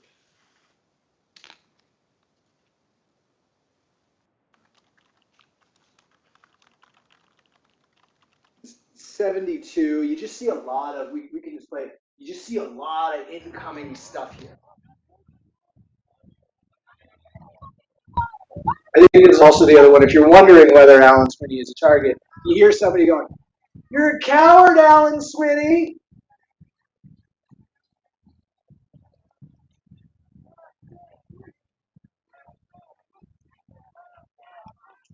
There's that other guy with the paintball. He's there too. There he is. Again. Maybe this isn't the one that says you're a coward, Alan Swinney. Things are being thrown into the group.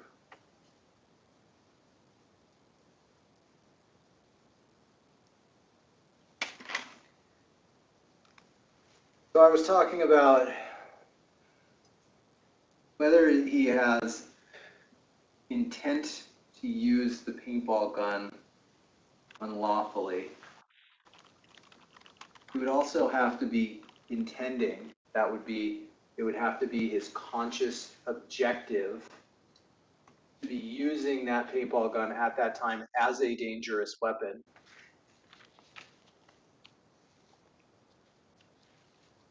You don't see who is on the other end. All you have is his testimony that when I mark people, I mark them here. If somebody is wearing a mask and it's necessary, I will go up here. And that he wasn't acting in self-defense or defense of others.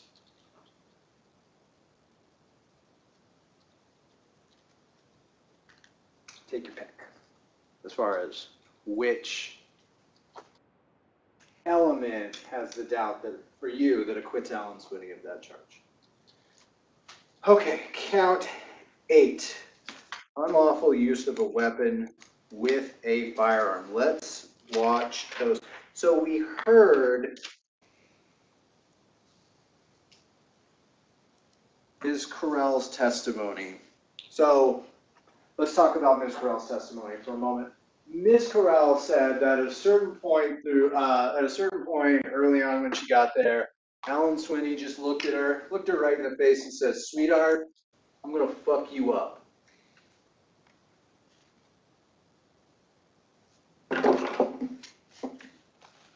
Now I could show you things like 62 and 63 again, where he's going, no, no, no, no, no, there's nothing. The closest he gets is when on one of the exhibits, and I don't remember what it is, he starts going, "Fuck you if you don't like it. Fuck you if you don't like it." That's the closest that we see to him just randomly targeting somebody and saying, "I'm gonna fuck you up."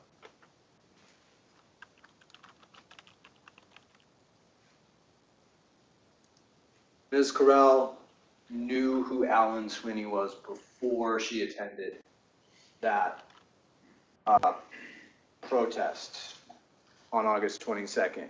She was there because she was responding to whatever Instagram feed that she had seen saying, "We gotta go get these guys. We need a lot of bodies out there. We need a big push." She had been participating in the anti-police, Black Lives Matter protests beginning the day that George Floyd died.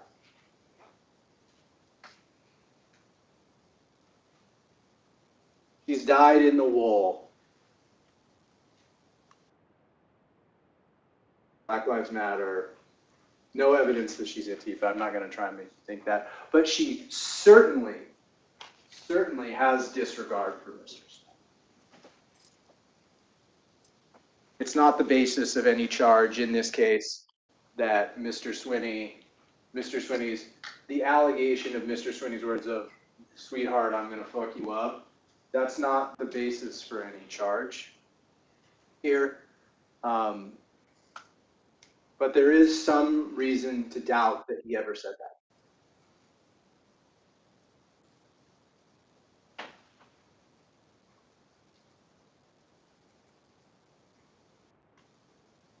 When it comes to the unlawful use of a weapon with a firearm, let's look at them.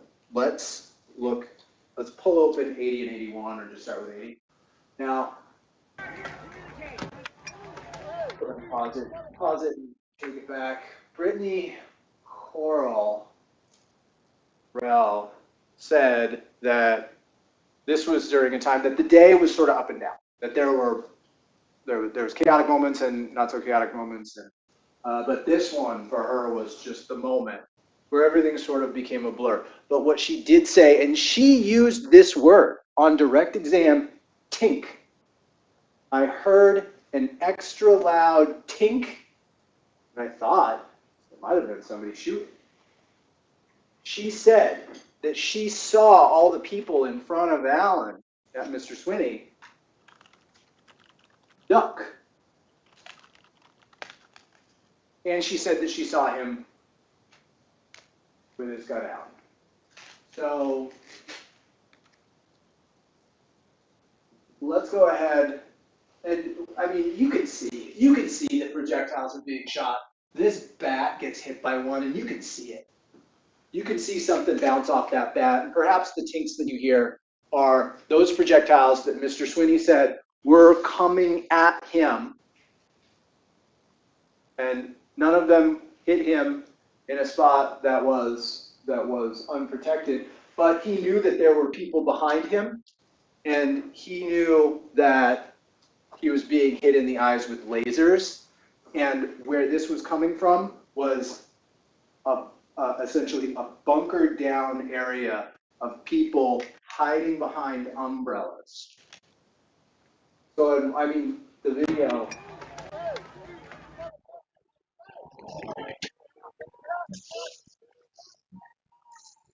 What do people do when they're being shot at? They duck behind their shield.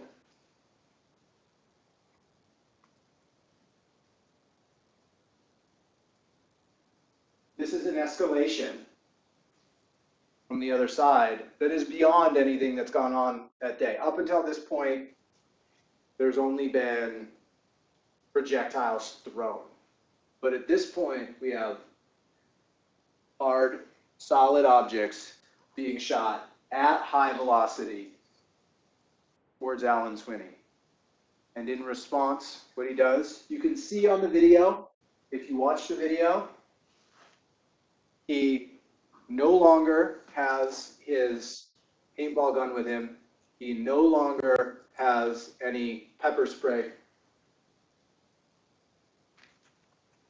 And this is not the first time that they have been shooting at him like this. If we could do the math again.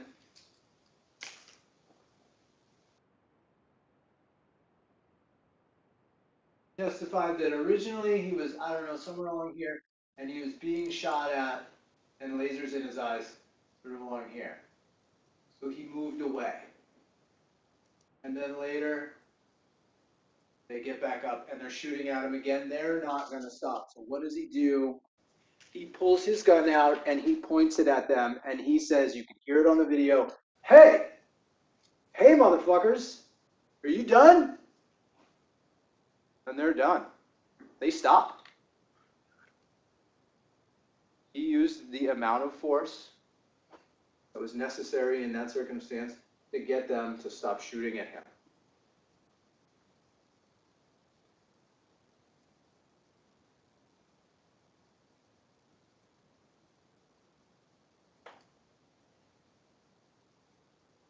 We played Defense 203.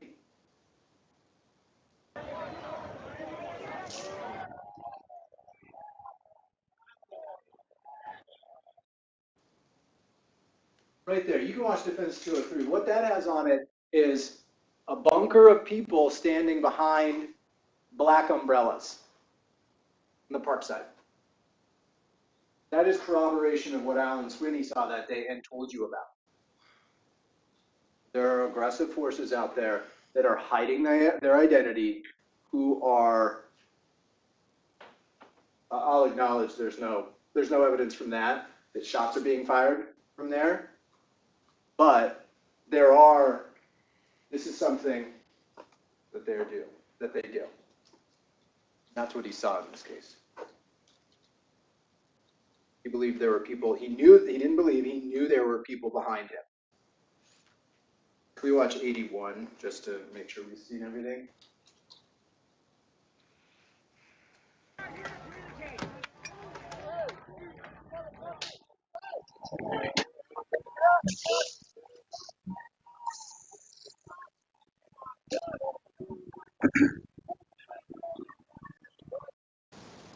Same thing, same video. So now with regard, where are we at? Count 8. Count 8 and count 9 are the same. The menacing and the unlawful use of a weapon with a firearm are the same conduct. Although I think they allege the same thing about with the unlawful use of a weapon, that he possessed with the intent to use unlawfully against another person a deadly or dangerous weapon or revolver. And so, same sort of thing here. Before you even get to the self-defense claim, You got to ask yourself, based on Mr. Swinney's testimony, based on what you see in that video, based on what you heard from Ms. Carell, that she heard this tinking, did he believe? Was it his conscious objective to use the gun in that circumstance? Keep in mind, that's the only time during the day that that gun came out. Was his intent to use it unlawfully? And if you think that it's possible that he did not intend such use, then you must vote not guilty.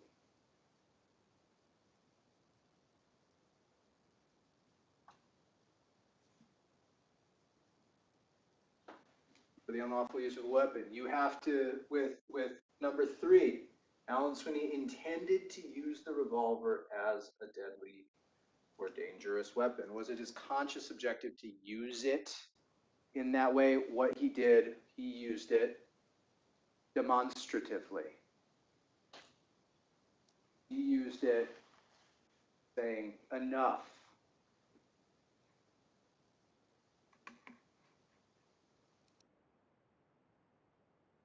Flashing a gun or a knife or whatever is different than intending to use it by shooting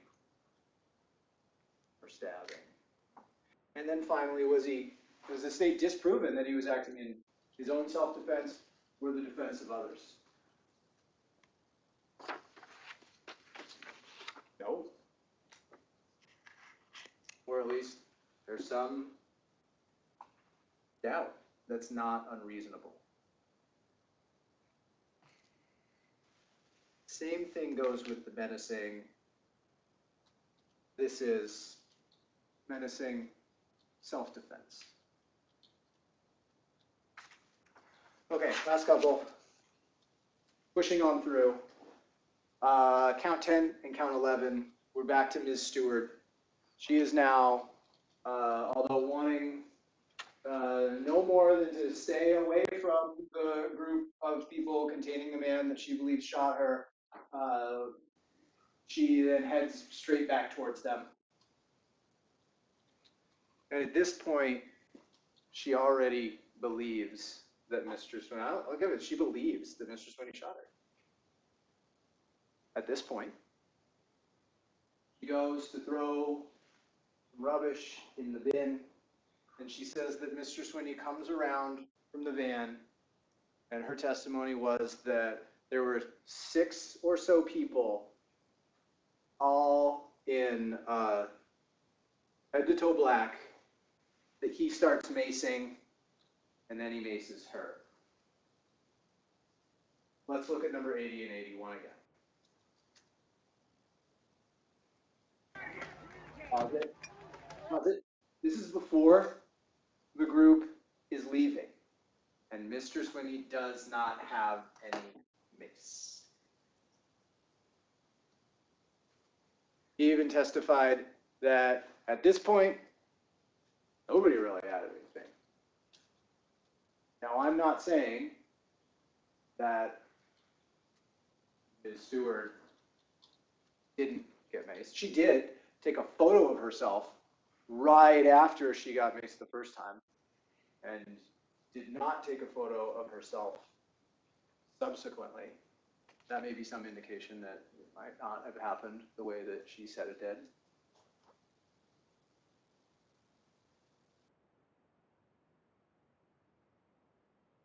Mr. Swinney also said, can we get the map back up? He also testified that when he left, he was on the east side of the street the whole time. Ms. Stewart testified that the garbage can, she said it was in the park, and I don't know if she meant here or here, but Mr. Swinney would not have had occasion to come across her while he was leaving. And if you think that's possible, you have to acquit. That's for both counts 11 and 12. no self-defense claim for either of those again, because the proof, because Mr. Swinney did not do those things.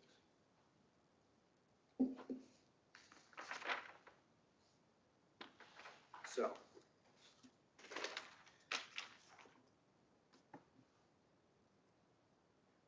I'm almost done. I apologize for going so long.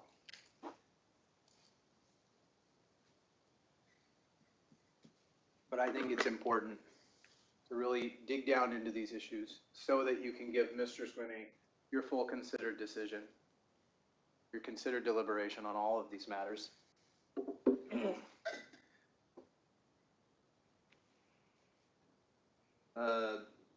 We heard from Officer Combs. He testified as to all of these parlor posts. And once again, I'll get to them in a minute. Can I see 204?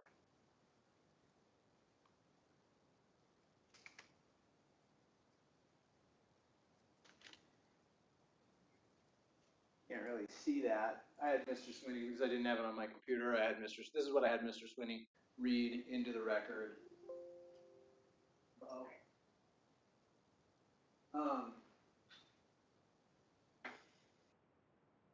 Officer Combs missed this? Officer Combs, this is the only post that actually Alan acknowledged was him. I mean, for what it's worth. The remainder were just, well, I downloaded these off the internet, and these sure seem like the type of thing he posts from Officer Combs. But here, our goal is a peaceful flag wave. You will not silence my free speech. You will not violate my right to peacefully assemble. You will not violate my freedom of movement. That is consistent with what Mr. Swinney says the goal is. On a perfect day, he goes down and does not have to defend himself. He can wave his flag, and then he can leave.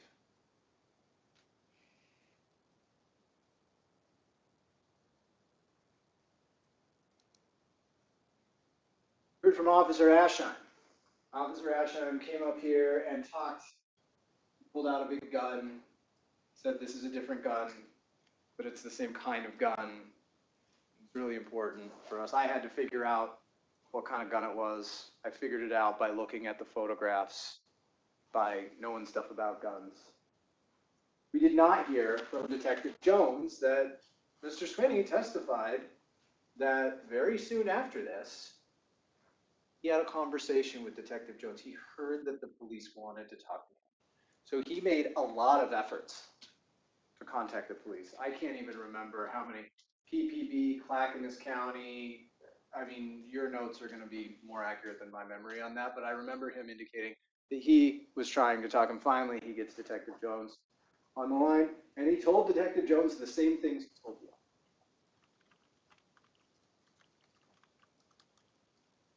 Including what kind of gun it was. Okay. One thing you should ask yourself. District Attorney coming out here and showing you that gun in person, is that necessary to prove their case?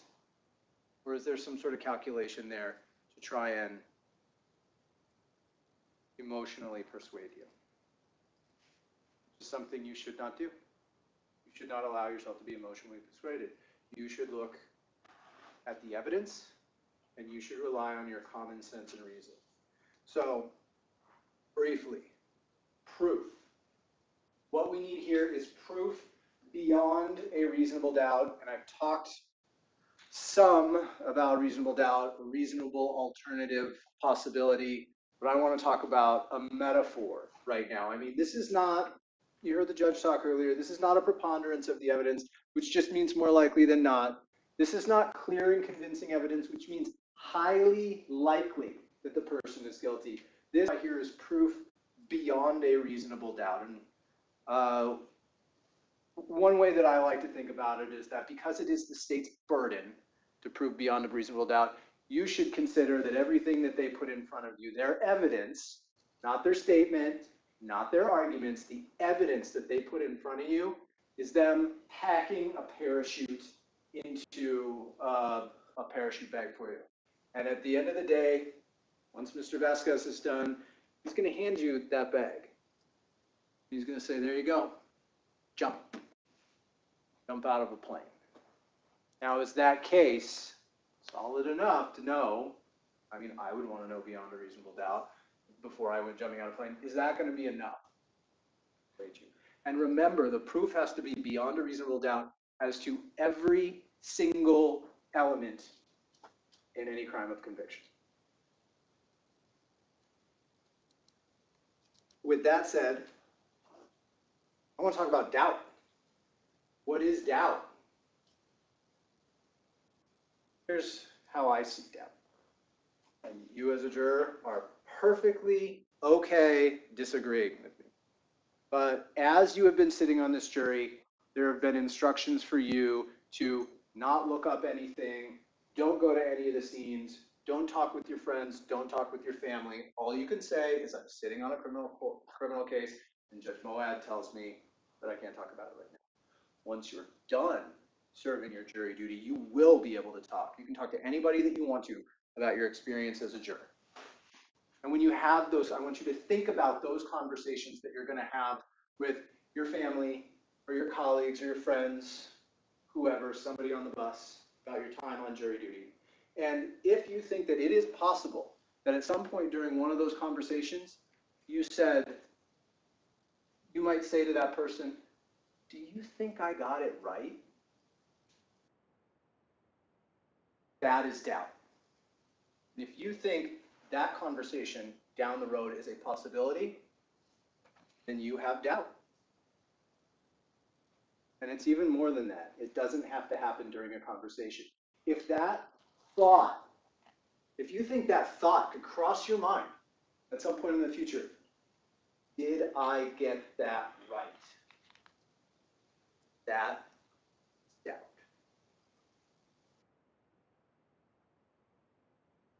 I haven't commented much. I tried not to, but I haven't commented on the very first pieces of evidence that the government introduced, in this case, the parlor post, and the very first things that Mr. Schweitzer talked about on his closing. And these are these posts online, these parlor posts that they say is evidence of Mr. Swinney's plan, essentially to engage in lawless behavior, to come downtown and engage in a civil war. Whereas the video evidence really calls that into question. I am going to use the language of Jason Britton one more time. That is talking. That is dramatic effect. To what degree is it true? Is it possible that it's just talking on the internet and it doesn't, in fact, reflect? And if it's talking on the internet and it's something that, my guess is the government is relying on, that you're not going to like those things, not going to like hearing those things being said, written. Be careful. Do not let language that you don't like allow you to rule emotionally in this case. Do not let those words allow your common sense and reason to fall victim to emotion. This whole case is about people meeting on the steps of the Justice Center here in Portland to express their right to free speech. The marketplace of ideas that is enshrined in the First Amendment to the United States Constitution. And that protects both language that you like and language that you don't like. It protects ideas that you cherish, as well as ideas that offend you deeply. This dramatic effect, this talking, we see that all over the place. In Mr. Swinney's case, it's not always the most articulate thing, sometimes crude. Does not make him a criminal. In some cases, it's full-on untruth. Jason Britton saying that I've been out here for 80 days. Sometimes you hear these types of things on the campaign trail. Joe Biden ran for president, and his campaign slogan is, "We are engaged in the battle for the soul of this nation." And sometimes it's this elegant, high-minded stuff. I found a quote from a United States Supreme Court case from 1934, and that quote says, "If there is any fixed star in our constitutional constellation, it is that no official, high or petty, can prescribe what shall be orthodox in politics, nationalism, religion, or other matters of opinion. You as jurors are among the highest officials that we have here in the United States. It is your job to evaluate evidence in a criminal case fairly, without bias, and do not allow an innocent yet highly unpopular person be convicted."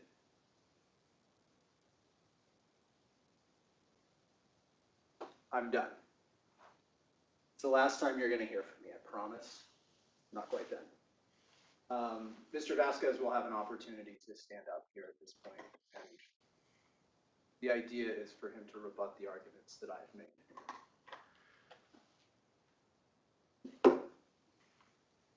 I want you, when you're thinking about Mr. Vasquez's statements, about his arguments, I want you to think critically of that, because I don't have an opportunity to respond.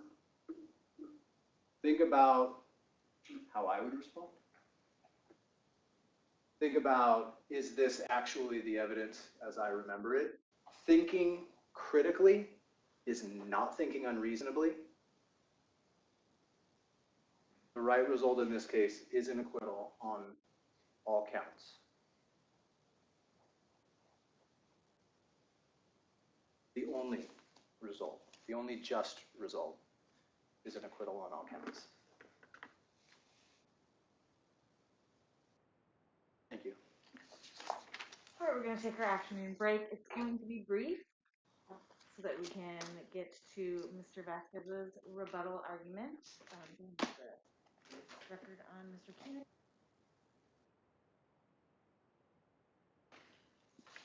Shooting for 10 minutes. But if you all need a little longer, let Mr. Keenan know.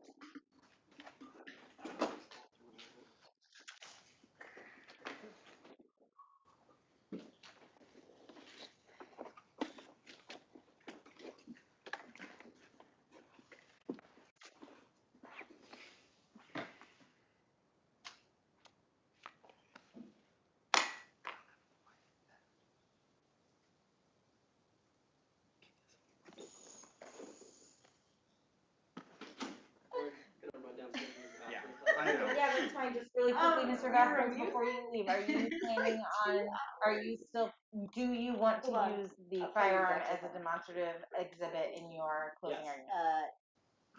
Ms. Desai and Mr. Westover, given Mr. Westover's statements in his close, I will allow the demonstrative use of the firearm in Mr. Vasquez's close. Okay. Go right ahead. Yeah. I'll be right back.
Okay.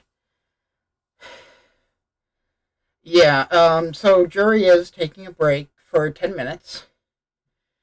Um, I just took a break for 30 seconds.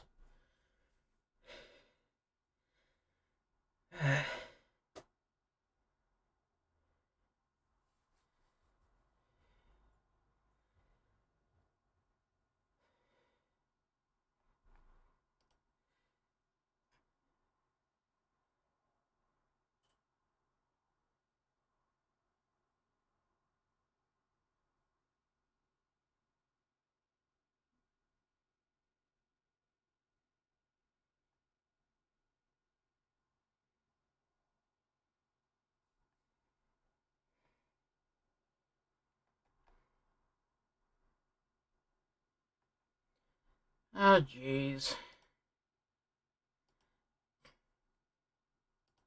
I've got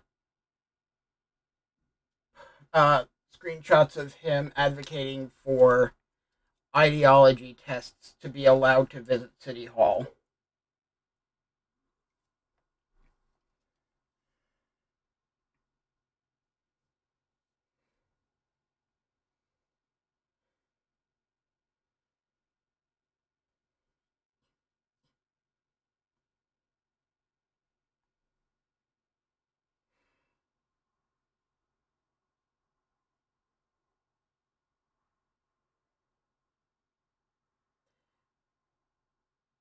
Um, I'm honestly not terribly worried. His political campaign, from what he has said around me, is like 400 flyers that he plans to just like guerrilla drop around a neighborhood.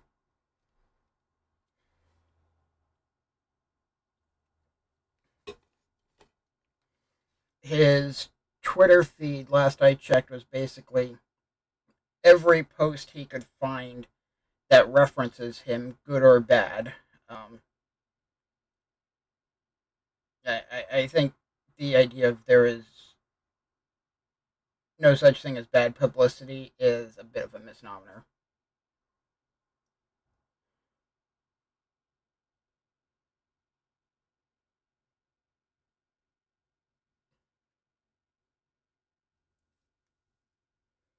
Yep.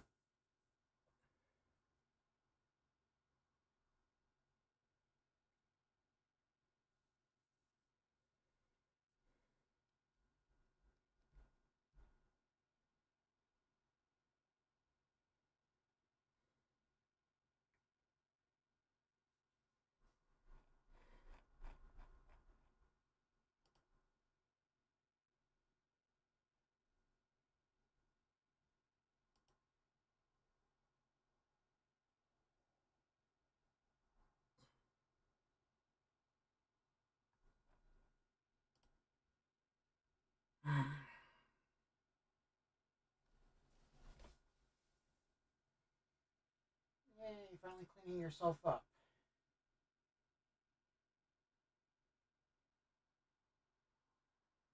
Hi, Yuki.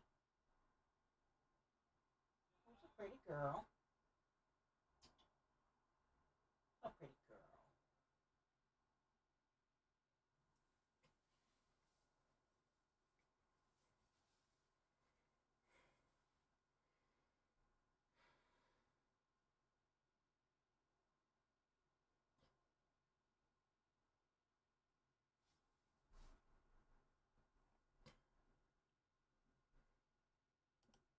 Oh my god.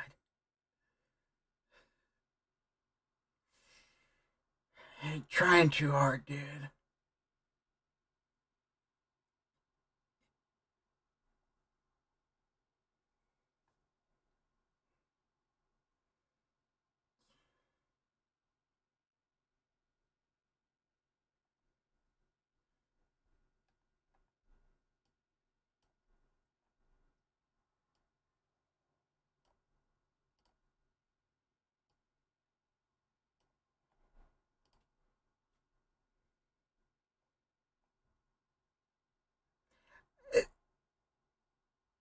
There's bad puns, and then there's this.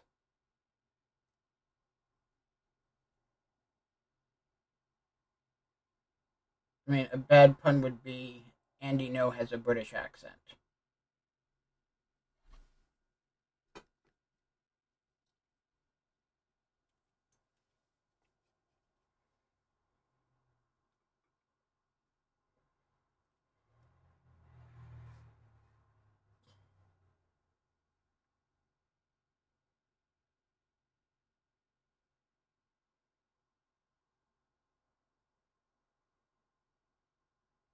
I will at least say this for you, Meg. Since it's known that you lived in England and got out. At least you weren't there at the same time Andy was, or claims he was.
I mean, in fairness, I'm pretty socially impaired myself. This is the most active my social life has been in like 10 years. So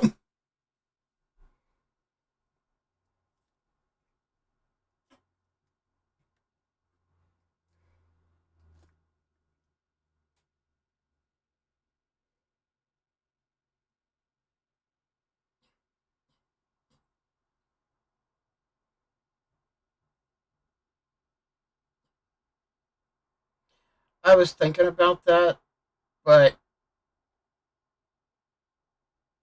yeah, I don't know if they actually do IP bans, but my thought was just he's making these accounts and is never going to use them again. I'm not sure if you have to make like a new email account for each name or if you can just make a new channel on an account.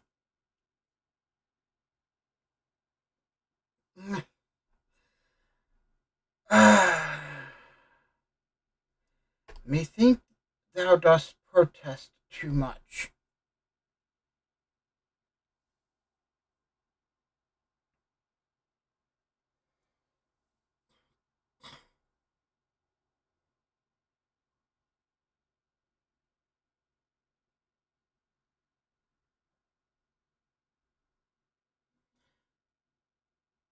I think me personally, Swinney does definitely worry me, but I think I'm actually more worried about Tiny, especially after August, where the gathering that they had was, um, where when Tiny was there speaking, he was talking about a desire to follow transgender people into the bathroom to beat the crap out of them. And yeah, it's not something I particularly enjoy the idea of. Oh yeah, you can do like 5 minute email and stuff where it makes spam accounts that nuke themselves after like 5-10 minutes or whatever. But to make a YouTube account, it makes a Google account, which I think means it makes a Gmail account.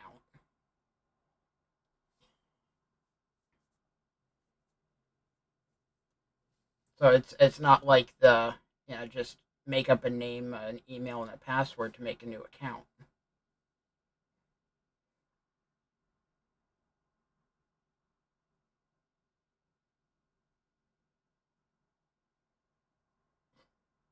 Not, mind you, that I've ever done anything like that. Yeah, he also had his assault charge here, and then had the violation of his probation. Which, I mean, he served his time. He got off paper, so I'm not using his status as. Oh my! Uh, State is starting to put up their slides for their response.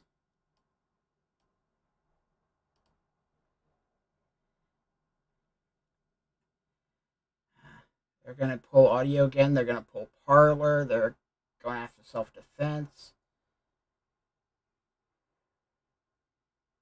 This should be pretty nice.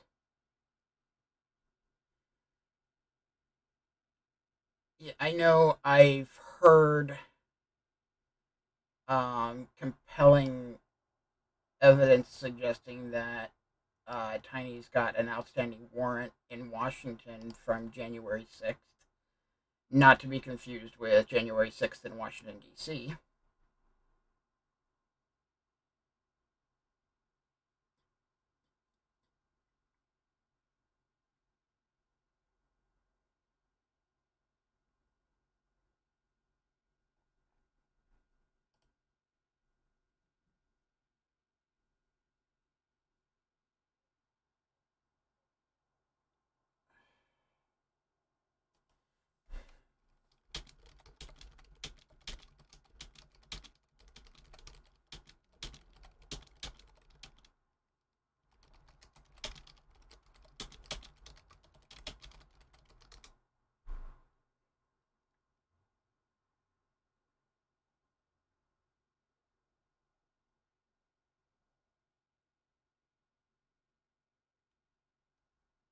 Yeah, I think that's what the defense is hoping for, that they can mire down at least one juror enough to prevent a unanimous jury.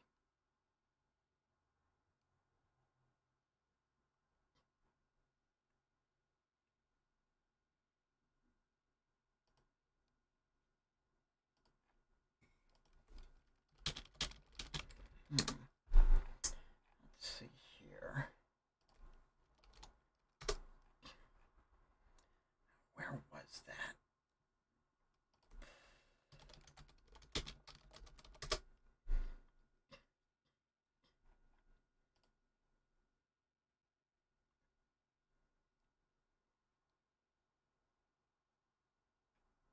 Oh, someone's got their PayPal on.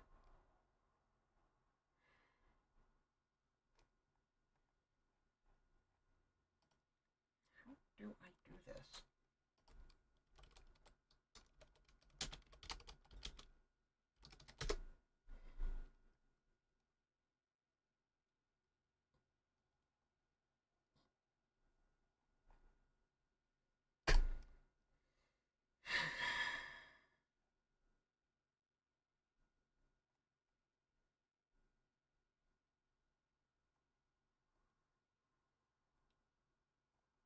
Yeah, I don't need that.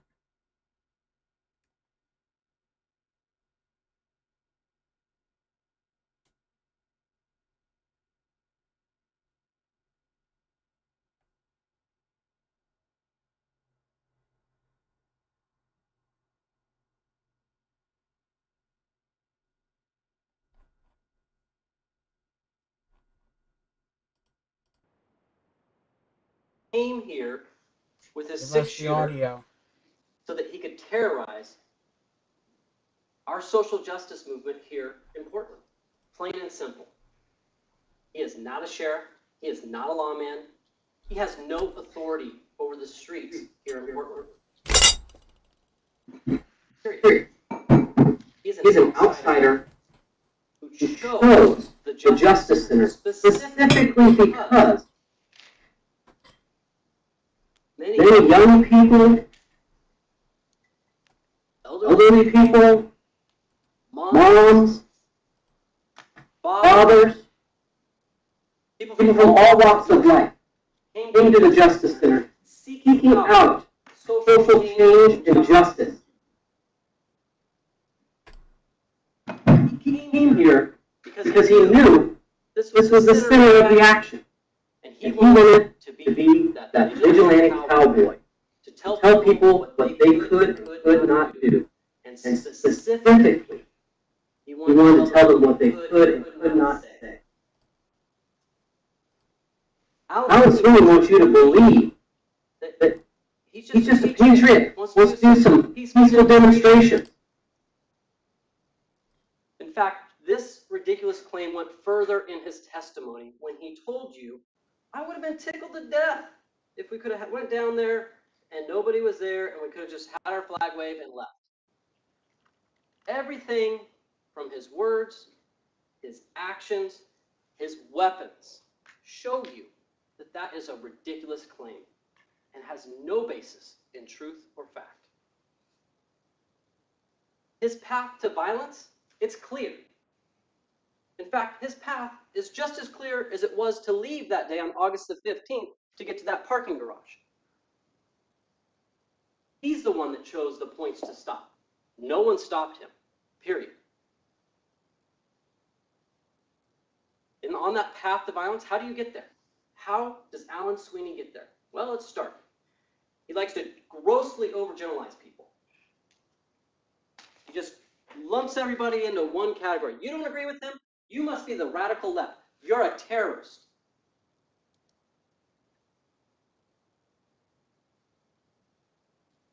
He wants to marginalize people, call you non-American. You must be an insurrectionist, seditionist. Because the people of Portland that came to protest, that makes them less. They are, in his words, people. Like putting quotes around it means that maybe they're somehow less. Why does he do that? Why? It's very abundantly clear. He does that because both in his mind and then to the world, he can justify his actions. If I can just lump them all together, I can dehumanize them, and I can make them out to be terrorists, I can shoot them in the face. And everyone sitting here today won't care. Everyone will think, okay, that makes it okay for his actions. Calls him the enemy. He says he's on basically a mission, crusade. He wants to tell you that he's just here for the patriotic flag wave. What about those words, though? What about all that boots on the ground, Civil War camp, gearing up for battle? What about the times where he talks about holding the line, needs to recruit? The reality is there's nothing peaceful about what Alan Swinney wanted to do on August the 15th.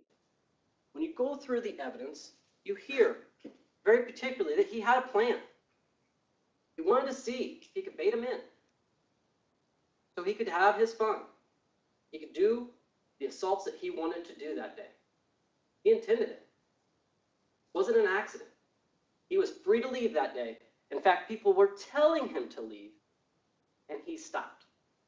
He stopped. He always was the one that chose to stop and engage. No one stood in his way. Period. Watch those videos. No one stands in his way. Now, the defense also likes to talk a lot about the paintballs with lots of interesting theories about his use of the paintball gun and that. And it really more morphs and changes depending on the day, and there's just it's all over the map. So let's kind of sort through that a bit.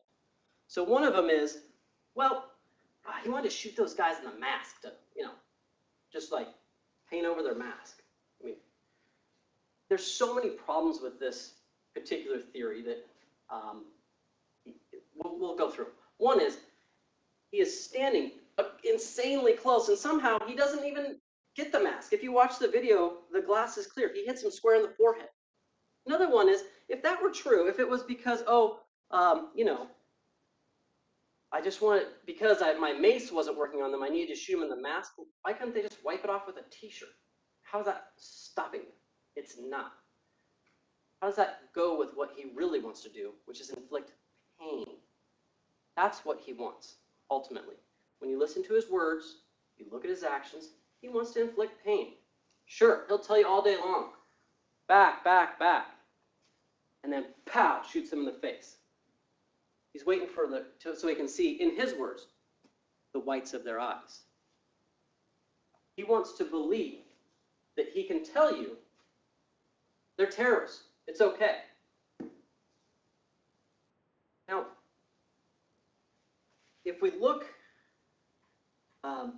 how this goes through, even when we talk about, well, Mr. Wester went in great detail about the 15th, about on the 15th, how, in particular, that really, it was at best an accident. He really wasn't trying to shoot him. I mean, if you look at this picture here and this angle here, the problem is if you watch Mr. Britton's video, he's standing, essentially this young man that comes up behind him is standing pretty close shoulder to shoulder. And basically, Mr. Swinney just decides to unload on him. Just pat, pat, pat, pat, pat, pat, pat. And then what does he say? What does his own words say? Little white dude is the one I shot in the eye. Not, oops, it was an accident. It was the one I shot in the eye. And then he goes on to say, this is when he got shot in the eye. He claims to be a journalist to shield terrorists so they can come closer to you. He will get hit every time he does that in front of me. He's a terrorist and he aids terrorists. So wait a minute. Mr. Westover would love for you to be over here and believe, his story about, well, I mean, it was kind of an accident. It was really this other guy. That's not what Mr. Swinney's saying. Certainly not in his post. He seems proud of it. Because you know why? He's handing out life lessons. I think that was the statement he made. Handing out life lessons. That sounds super peaceful. Down there to hand out some life lessons. Super peaceful. And you also hear him say things like, he doesn't care. He doesn't care what anyone thinks. He's not trying to shoot people in the goggles or in the face mask. He doesn't care. He wants to shoot them in the head. And the bottom line is, walking up to someone at close range, and I'm sorry I have to use Mr. Schweitzer here, but putting that paintball gun up right close to their face and firing, that is absolutely dangerous behavior. It is absolutely risking someone's health, safety, and risking that protracted impairment. It can put out eyes, it can cause concussions, there's all things that could happen. And he is doing it right up in their face. It is basic common sense to say, hey, firing a weapon that's expelling projectiles mere feet from someone's head, that's going to potentially cause some really bad injuries. It's exactly what he was doing because he wants to exact pain. That's what he wants to do. It's the pain part of it. And he does a really good job on the 15th of doing exactly that. I'm going to jump quickly to the 22nd because I'm not going to spend a great deal of time going through all of this. But the 22nd, then we change far away from this idea that I'm just trying to somehow cover up their goggles. Now, all of a sudden, now he's marking people. It's odd. I didn't see an exception to the, to that unlawful use of a weapon with a paintball. It says it's okay if you mark somebody. No, And that's ridiculous. He wants to cause pain. He wants to shoot them. If you watch in that video, he is not just like, carefully picking out targets 1, 2. He's like, pat, pat, pat, pat, pat, pat, pat, pat, pat. He shoots over and over, and his testimony is he shoots hundreds of rounds. And then what I thought was a very interesting moment in the trial was when Mr. Westover's questioning Mr. Swinney. He's going through the videos, and he's trying to say, well, look right here. We can see that they're all orange. Ooh. Wait a minute. But were they really all orange? And then it kind of organically comes out of that you could see like the wheels turning. It's like, this isn't going so well. Because here's what we were looking at. We start looking at this, and when you get to this particular part in the video, and I'll have you go ahead back and you can watch it, you can look at it. Of course, Mr. Westover would like to suggest that they're white, or there's blue, or there's something else, or they're not yellow. But the problem is, Mr. Swinney just had a grab bag of paintballs. There were all kinds of them. Because remember where that whole thing started, right? It was, well, he had 4,000 paintballs, and they were all orange. How'd that kind of morph, right? It kind of started as 4,000 orange paintballs, and it was like, well, there's a problem. His witness, Mr. Bailey, testified, well, he got those several weeks earlier, so that would put us pre-August 15th. Except on August 15th, it's pretty clear he was shooting somebody in the stomach with a blue paintball. And then now with those thousands of orange paintballs, we come over here to the 22nd, the grab bag. He probably was getting donations from all over the country like he was asking for. All kinds of paintballs. And he shot hundreds of them. That's probably just one canister of the hundreds he shot that day until he ran out. And as he testified, out there people give each other stuff. They're handing over. And if you watch the video, he drops that canister at one point. One of the guys picks it up, hands it to him. Gives back. He's getting paintballs all day long. And he's shooting as many as he can until he literally runs out. Now, very much the defense would love for you to believe that somehow someone else shot Miss Megan Stewart on the 22nd with a paintball. Well, there's a few massive problems with that. One, Miss Stewart was clear. Like, I'm walking out there. It's hard to miss this man. He's a spectacle. He's a big human being. He's wearing a giant riot helmet. Towering over the crowd, firing off paintballs. That's the guy that shot me. They'd like to say, well, it was this other guy, right? The other guy. But the problem is, if you actually carefully kind of look at the evidence, in particular, if you look at Miss Stewart's video, which is State's Exhibit 70, you will see something very interesting.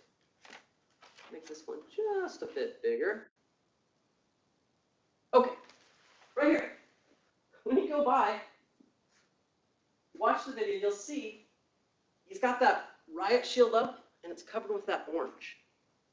And if you watch, that's a good, it's hard certainly to place the videos in exact sequence, but that orange on his face shield is a good marker in time. It definitely occurs much later because obviously it's this orange smear on there, and it's not appearing earlier on. Now, what the defense wants you to believe is that earlier on, when there was a guy that was shooting a paintball gun, that must have been the guy, and that must have been when she got shot. Problem is, her video is when he had the orange on. And then it goes further. If you watch actually State's Exhibit 72, and in that particular exhibit,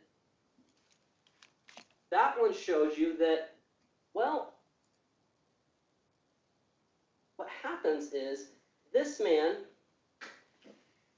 here, he's the shorter fellow right here with the, looks like a softball helmet. He's got his gear on, paintball gun. Right about here, you watch him, his paintball gun totally fouls up. He's out of it. Like, you can see him, he's trying to work on it, he's trying to get it, to come unjammed. He basically can't, and he has to walk off with it. And we don't see him shooting paintballs again. If you watch the other videos, it's just out. So the mystery other guy, his gun wasn't working. The simple, direct answer is that Megan Stewart saw the guy that shot her. That happened when she walked into the park. There's nothing magical about it. There's nothing tricky about it. In fact, what she said actually makes sense. As much as there was some victim blaming about maybe she should have said this or she should have done this different. Really, as she said, I heard some comments that I found offensive, so I brought up my camera, and as I was trying to get it going, I get it going, and about then is when I get shot. That's what you see on State's Exhibit 70. And she says, as I'm walking by to look, I see him. There's nothing magical about that. And as much as, again, Ms. Resser would love to just jump all over poor Ms. Stewart about this, she goes and tries to take a photo, and oh my gosh, what? She had a hard time getting her camera on a phone to focus? That's crazy. Like, that's just unbelievable that that would happen in a chaotic environment, trying to zoom in, which she testifies, I'm trying to zoom in, and there's all kinds of chaos trying to get it to actually focus. That's actually kind of what you'd expect. So what is very straightforward about the paintballs is that that is very much used so he can cause pain. And the bottom line is, that's what he wanted to do. He wanted to cause pain. Now, we talk about the social media. That was one of the areas that Mr. Westover talked about.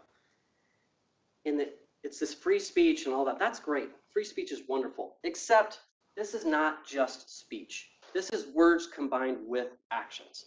And it's not just, don't just take his written word. Like Mr. Christopher tried to suggest that maybe, the state's kind of, it's overblowing this whole part about, does he want civil war? I mean, come on, the state's just going overboard on this. When we put up the post about, what's that?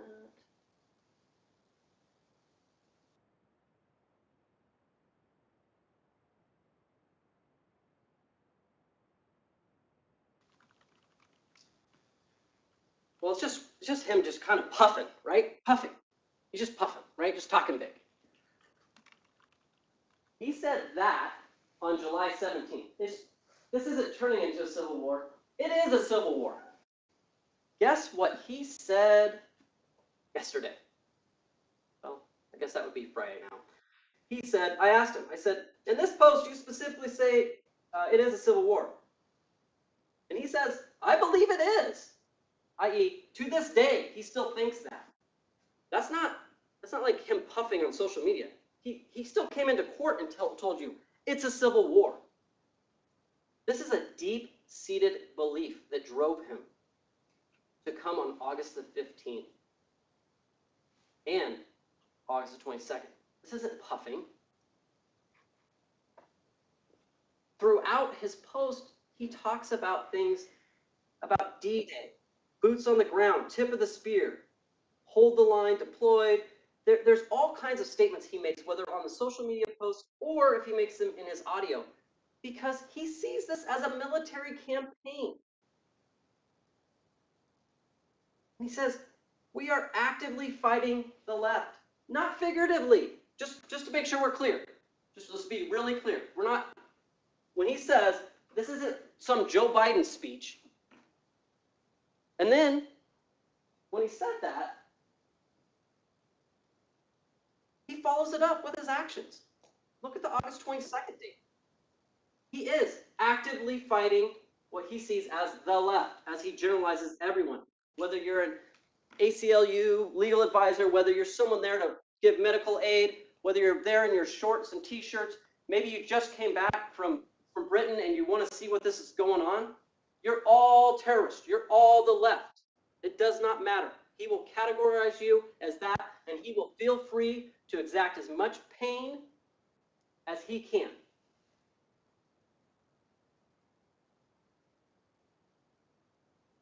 Let's stay on the 22nd for just a second. You have some of the defense witnesses. And in particular, you have, it's not, you get to evaluate their testimony. And when you look at it, you heard the instruction, and it goes through and gives you some methods and ways in which you can evaluate, particularly how they testify. Well, there are things such as the manner in which they testify, the nature or the quality, evidence that may contradict the witness. Well, let's talk about Ms. Stippage. She came in with a very clear bias, and B, very clear leanings towards Mr. Swinney. I mean, she was given the biggest smiles. He's my knight in shining armor. All these things. I mean, she is really laying it on thick, right?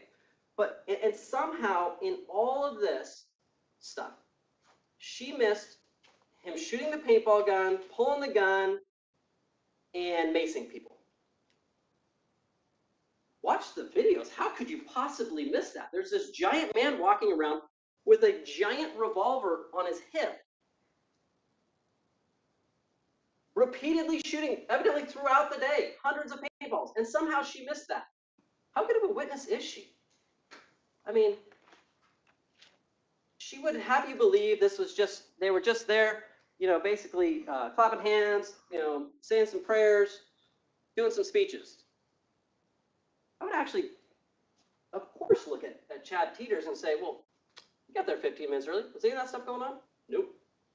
No, no, no speeches, no prayers, none of that. He was one of the most reasonable of the witnesses that the defense put up. You know, and you look at, well, how did that guy act? Like, he said, you know, I come to these flagways because my wife's really into it, and so I was there. Things got heated, so, you know, kind of step back, move the kids back. I got hit with a paintball. He did something reasonable. Packed up his family and got out of there. Like, yeah, that's. You didn't hear anything about him pulling out a gun, feeling like he needed to shoot paintballs back, engage in some ridiculous LARPing activity. No, he left.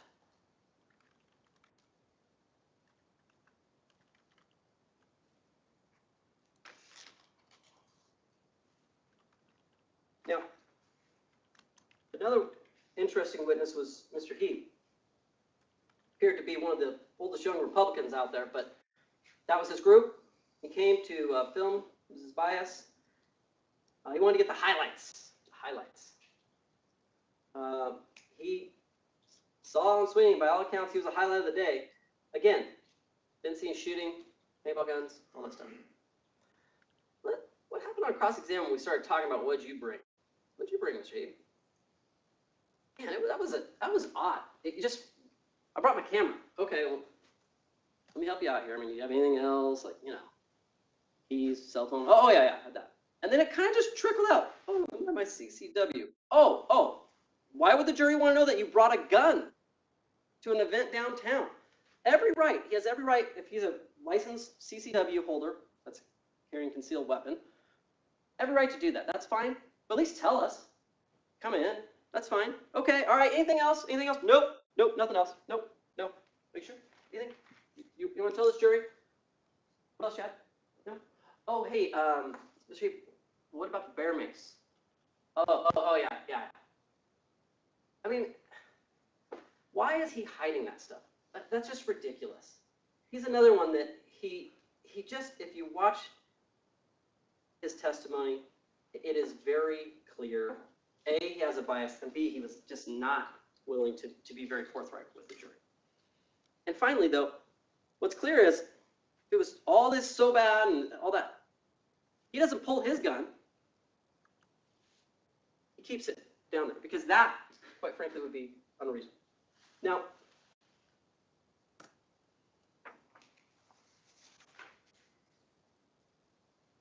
one other thing I want to point out before I leave Ms. Stippage. Sorry, I forgot this point, which at the time it really stuck out. Nice woman. She really talks about, you know, being a police officer for 3 years, trying security. Well, did you file a police report with all this bad stuff you saw? No. Did you call 911? No. Did you call non-emergency? No. She went to the federal building and talked to some people at the federal building. If anyone knows how to file a police report, it should be her. If she really believed all this stuff, she's a police officer. She knows how to contact the police. That's ridiculous that she could somehow come in here and say that she just had no idea how to contact the police. She was a police officer. Let's see.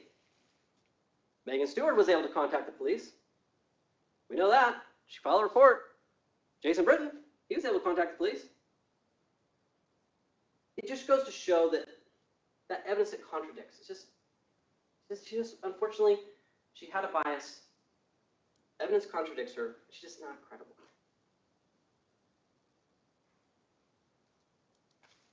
Now, that instruction contains some additional language in it. And it's important because it talks about when you're evaluating witness testimony, it says, sometimes the witness may give incorrect or even inconsistent testimony. It doesn't necessarily constitute lying on the part of the witness. The witness's testimony may have been an honest mistake or confusion. The witness may have simply forgotten facts. It goes on. It says different witnesses may observe or recount things. However, if you find a witness has intentionally lied in part of his or her testimony, you may but are not required to distrust other parts of their testimony. As jurors, you have the sole responsibility to determine which testimony or portions of testimony you will or will not rely upon in your verdict.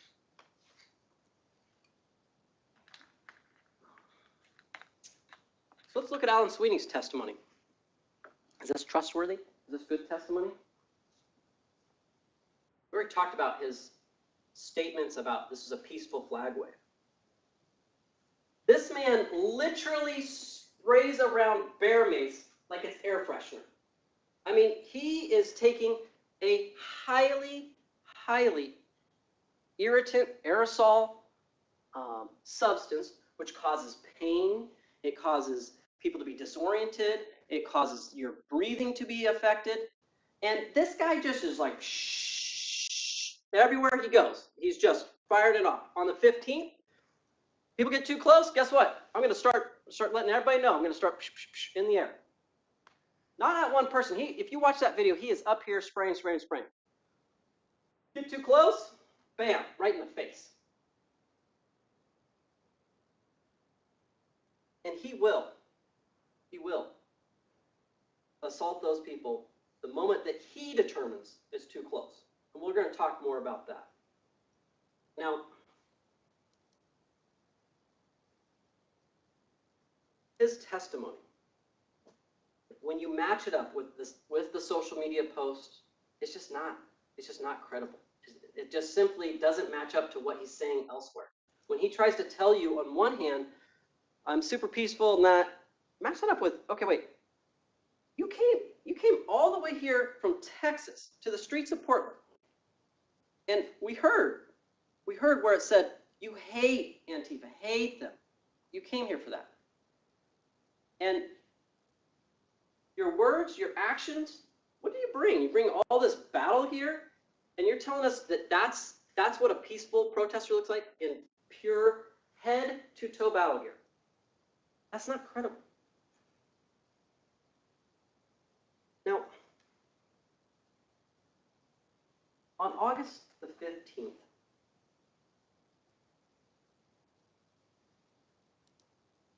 it's important to note in his testimony, he agreed, and it shows.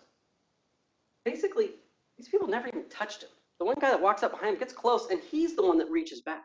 And that, in his mind, is enough, right? It's go time. So the person in the dark shirt, you'll have the photos, you'll have the video, never touched you, didn't threaten you, didn't have anything in their hands. If that's self-defense, there's no limits to self-defense because that is just outrageous conduct. And what happens next?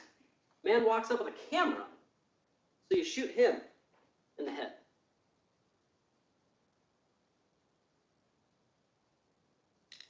Jason Britton, never touched him. The man he shot in the stomach, never touched him.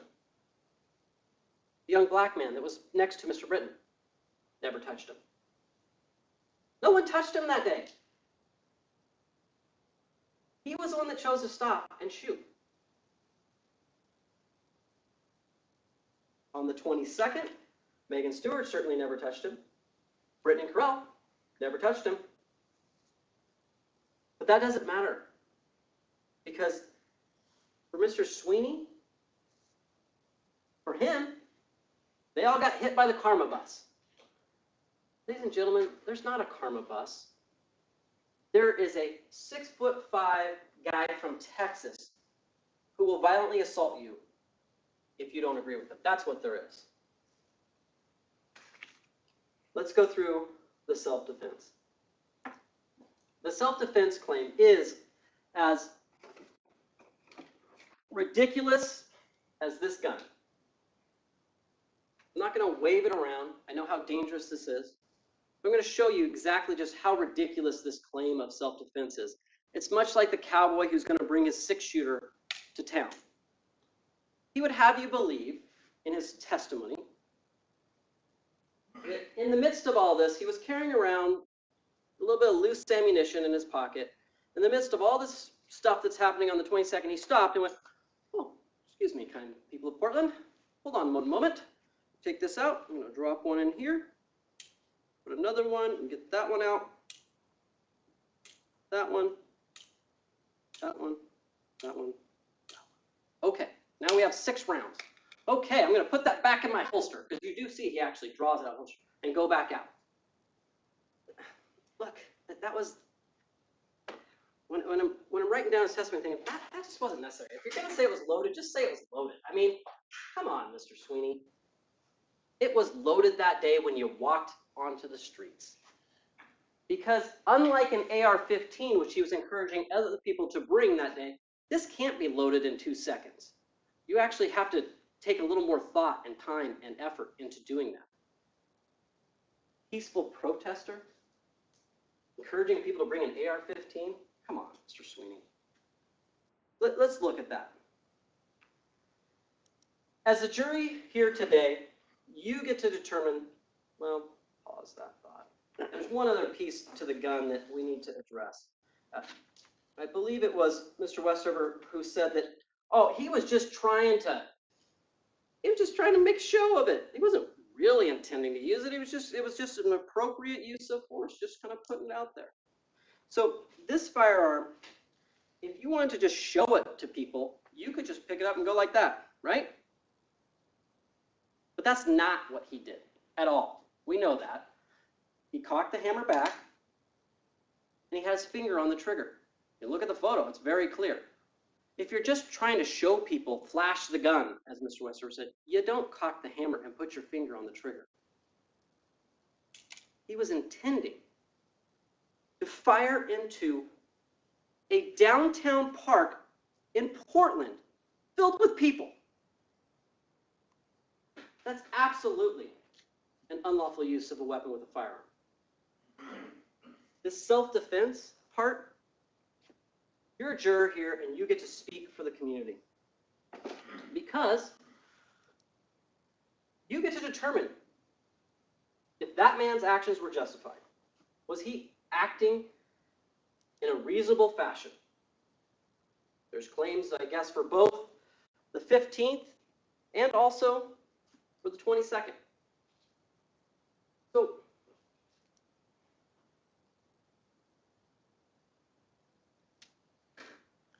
there are 2 parts to that analysis. Part 1 is you have to actually come to a conclusion of believe that he thought he was acting in self-defense, not actually just trying to inflict pain or fear or terror into people. That's step 1. But there may be moments where he believed he was defending himself. He may, because, quite frankly, Mr. Swinney is quick to the trigger to find someone to be a terrorist and that it's his job to inflict self-defense on them. But the second part, and this is important for you, when you go back there, you have to say, was that reasonable?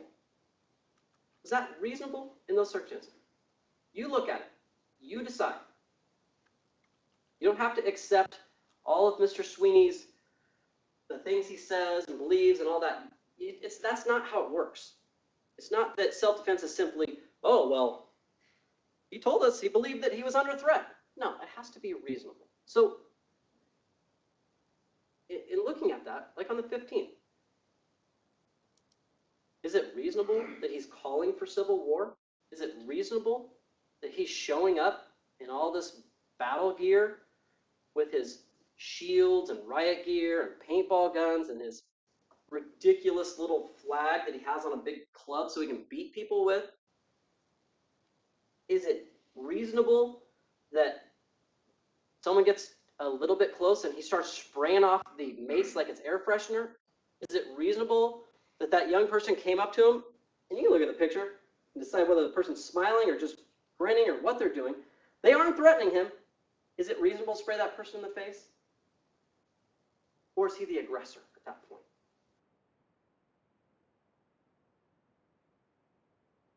He likes to use a particular word that was I found very interesting. It was an antagonist or agitator. They're agitators. All of them are agitators. What is an agitator? Well, it's often defined as like one who stirs up public feelings or on controversial issues. The person who urges others to protest or rebel. Agitator. There was an agitator that day, that's for sure. And generally, wherever Mr. Swinney goes on that day, there's an agitator. And that's Mr. Swinney. What agitates more? Hey, leave, go away, get out of here. Or, bam, let me shoot you in the face, spray you in the face. He agitates by his actions, by the way he threatens people, the way he squirts mace in the air. This man is the agitator. His own word defines him. He came from Texas to Portland to confront Antifa because he wanted to stir up public feelings. He posted about join me, follow me, echo. This man is the agitator. This man is the one that is trying to build it to a head because his path was so clear that day. Just leave. Just walk out. Go. But he chose not to. Now, in turning to the 22nd, again, we look at how did he dress. He certainly turned it up a notch, brought the gun. But man, like, is that reasonable? Like, to show up in a park downtown for your peaceful event, and then with things like, is it reasonable that he was throwing tear gas? Is that reasonable?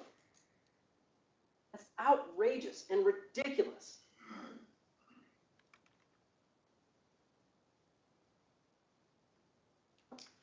He came to confront a group that he hates. He hates them.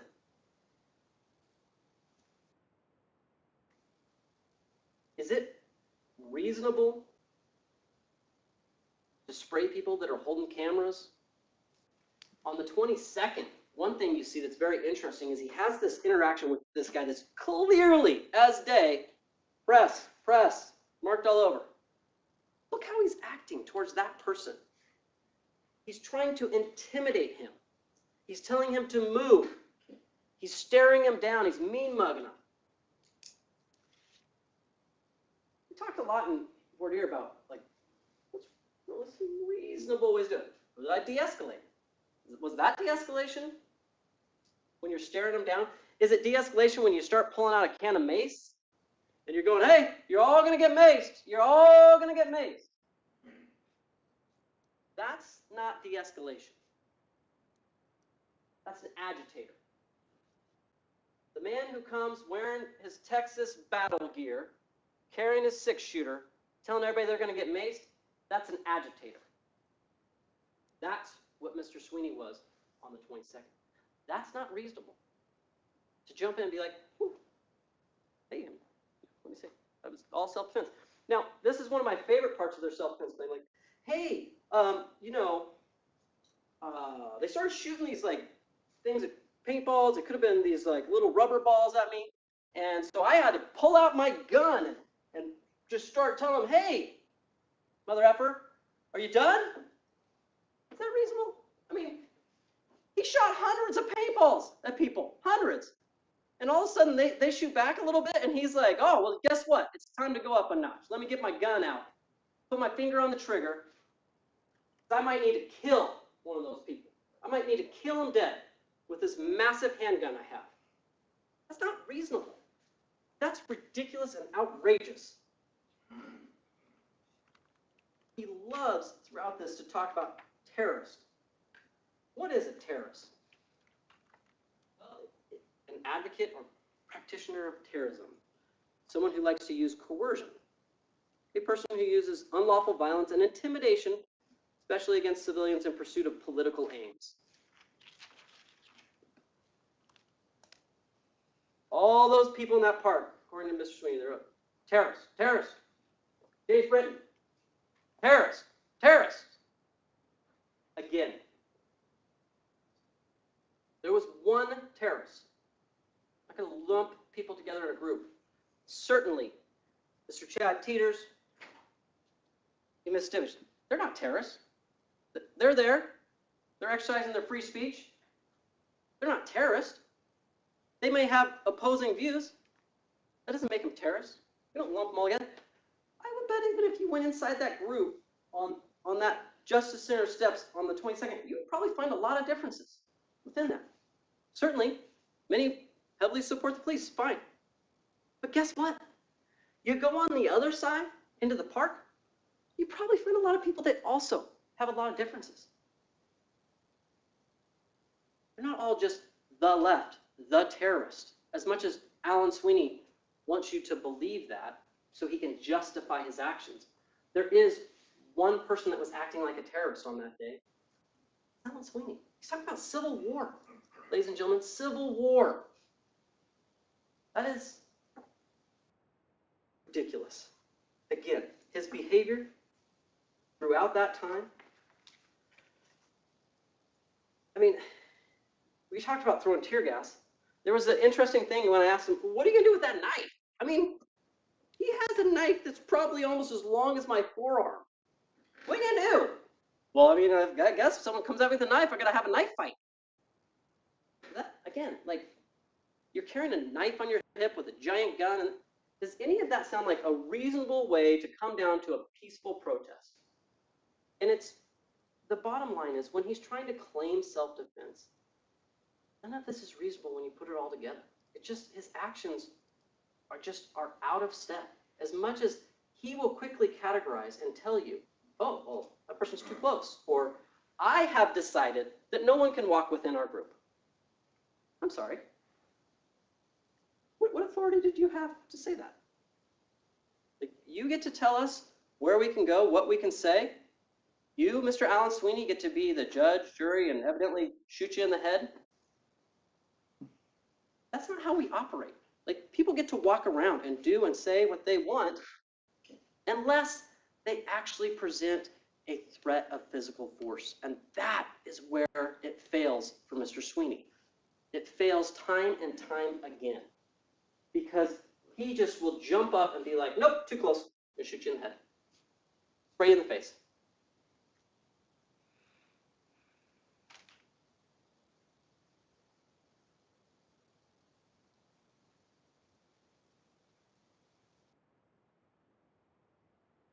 Thing on the 22nd,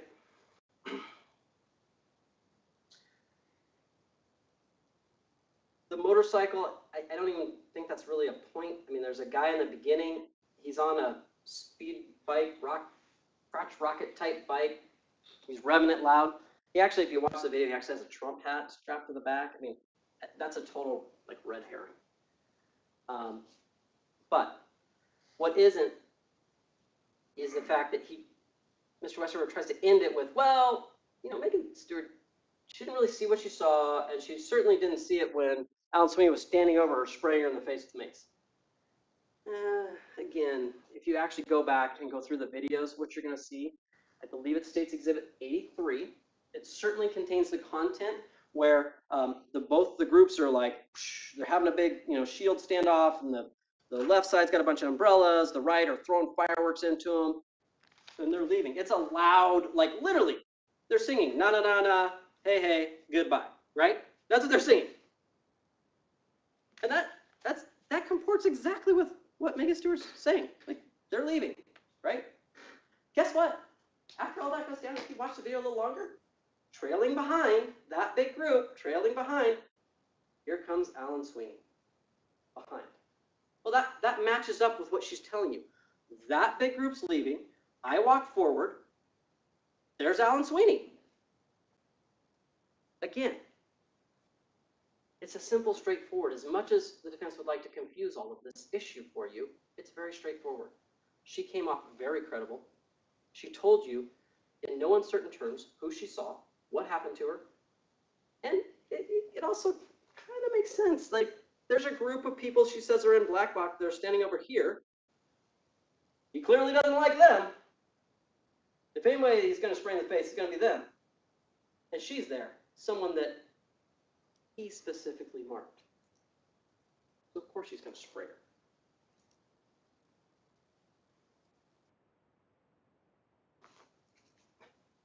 I also really enjoyed this discussion about boy, just don't judge Alan Swinney on his free speech and that it's a free marketplace of ideas and things of that nature. That one got me. I'm not asking you to at all judge him on his free speech. I'm asking you to combine that with his actions and hold him criminally liable for his actions, the pain, the injury he inflicted, not his free speech. And what was so, I don't know if ironic's the right word, is that Alan Swinney, free speech? If you don't agree with Alan Swinney, let me be clear. On August 15th, on August 22nd, if you don't agree with him, you don't have free speech because you're going to get it in the face.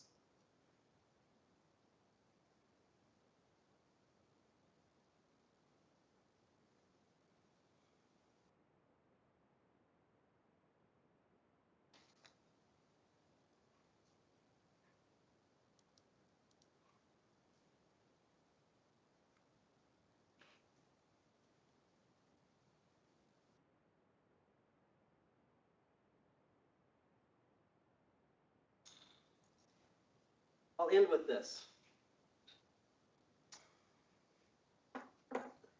Mr. Britton, certainly the defense would like you to believe he was acting like some shield. Go ahead and watch the video. You have his testimony. You didn't know that young man.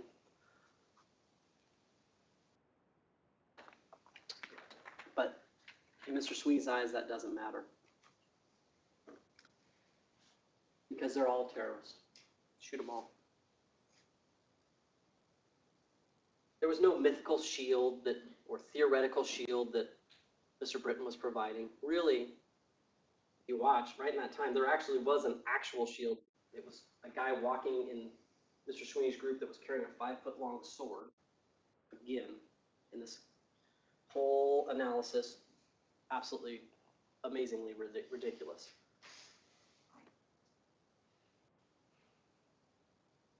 And yes, Mr. Britton, he was loud, and yes, he was vulgar.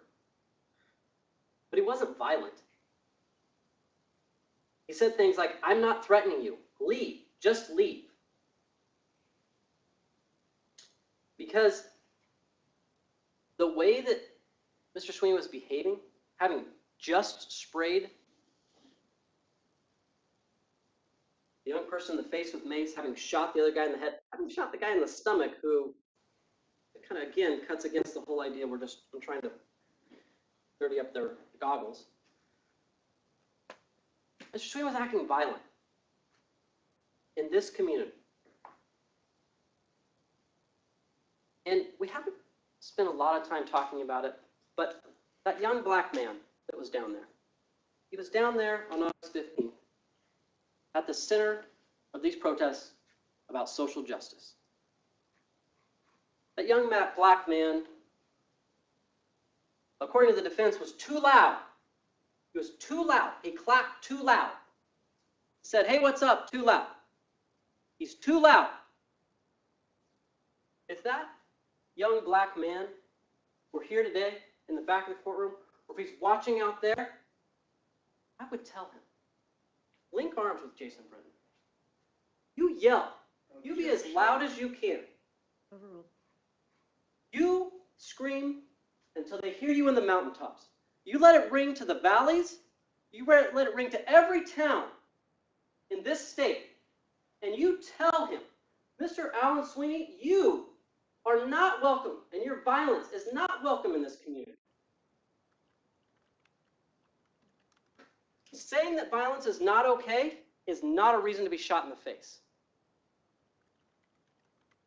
And as much as Alan Swinney wants to hand out life lessons, today is your day to go through this outrageous self-defense claim, set it aside, look at that outrageous conduct he does, match it up to the law, and tell him that in this community, that violence is not acceptable. And you can tell him all of that with one word, repeated 12 times, that that man, Alan Swinney, is guilty of each of the crimes the state has charged him with. Thank you.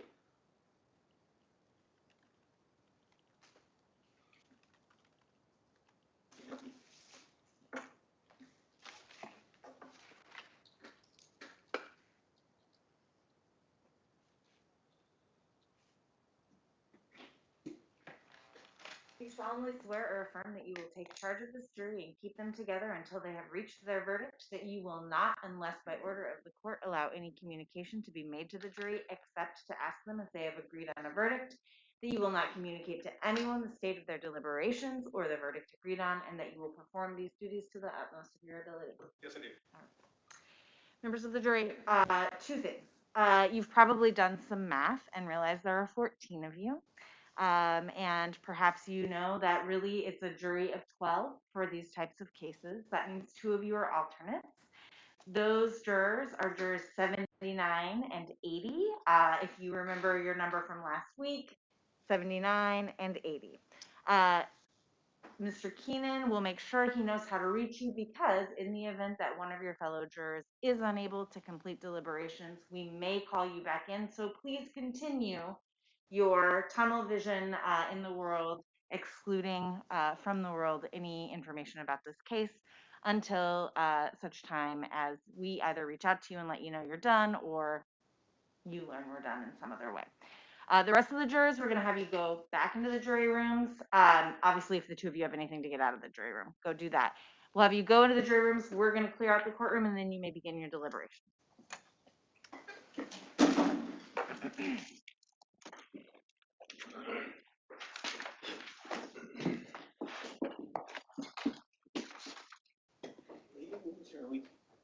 Are we leaving our? You can leave your notes because you're going to come back in here to deliberate. Yeah. Okay.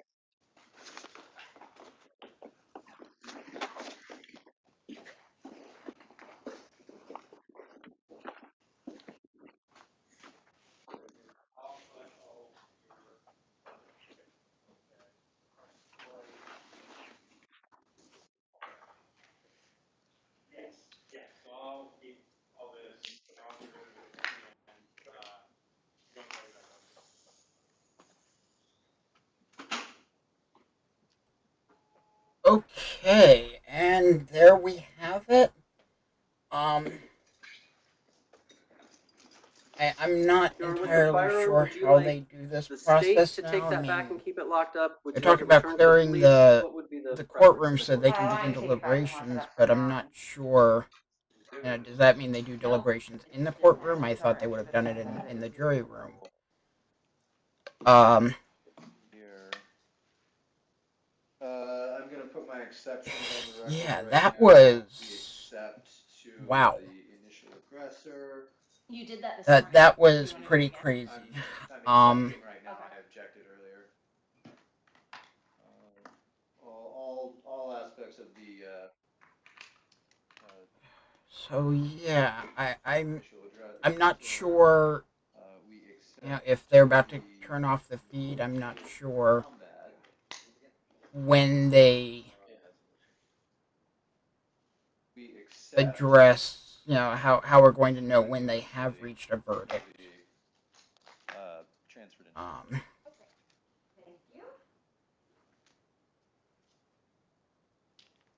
I think what I will do is All right, so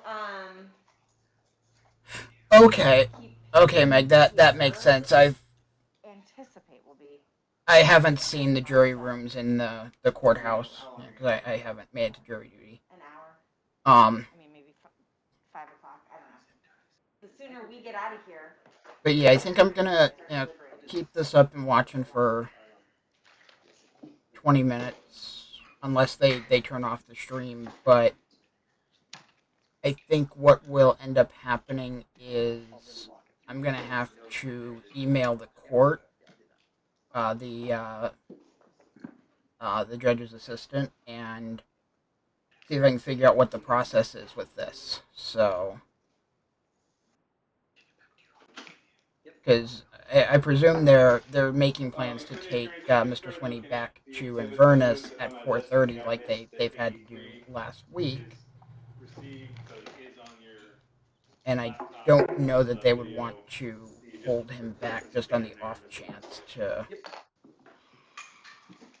that they would have a verdict today. I think they'd rather do a verdict in the morning I will instead. need a power cord and a mouse to go with that. Would you like it plugged in?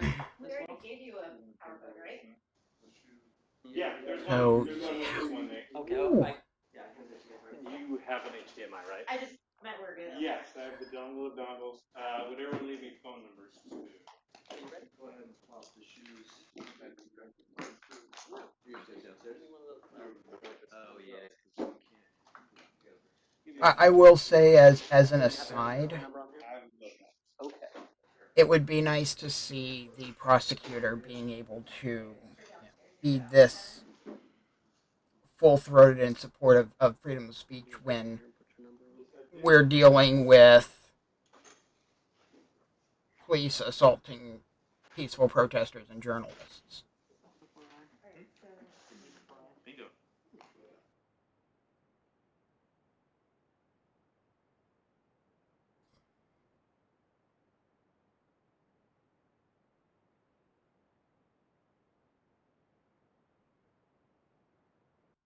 Oh, if they're having to teach... Oh, they just killed the stream for me. Okay, so... Yeah, I'm going to go ahead and presume, especially if they have to teach them how to access the exhibits, that we're not going to be done before 4:30. So, yeah, I will go ahead. I'm going to end the stream here in just a minute. Go ahead and keep an eye on us on social media, Twitch, YouTube, Facebook. Now that Facebook is working again.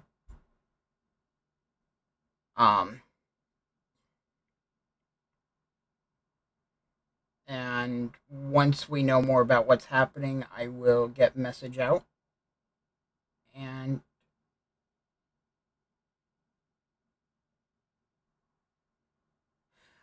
okay,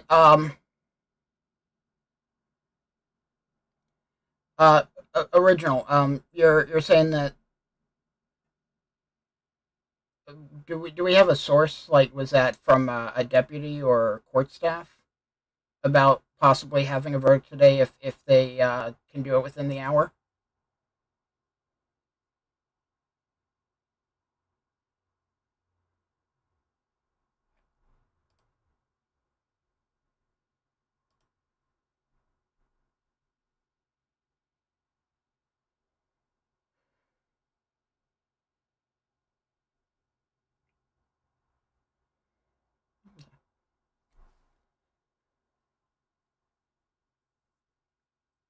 Oh yeah, with Twitter.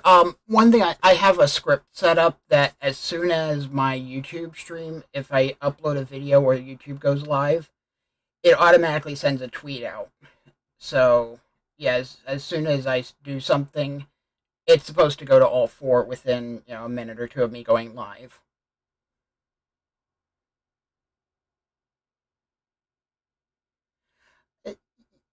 I would like to think that we're right and that it's going to be a really quick deliberation. We did hear there was that one juror that had the thin blue line mask on, and I worry that that person could let, at the very least, could let biases in. And if it's everybody except one person that agrees to a conviction, they have to convince that last person.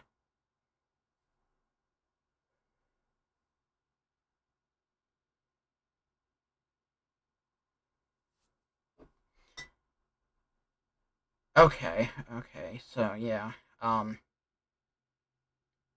they might make Swinney take the long way to go back to his place tonight. Basically, the reason why they keep pushing for 4:30 is the county sheriff has said that the way their transportation is set up, if they don't prepare to leave the courthouse at 4:30, um, then they can't schedule a transport directly back to Inverness, and what they have to do then is transport him to the Justice Center, where he stays there for a few hours before they transfer to Inverness. Um, Oregon is unanimous for guilty now. I think the law in the book still doesn't have unanimous, but the Supreme Court just last year or very early this year said that non-unanimous jury convictions are unconstitutional. So the last two states that still allowed for ununanimous jury convictions, that affected us, and I want to say Mississippi was the other state.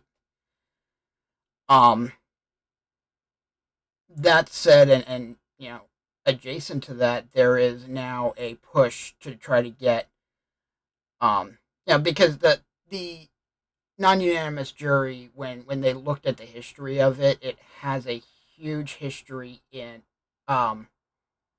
racism, that it was disproportionately affecting people of color.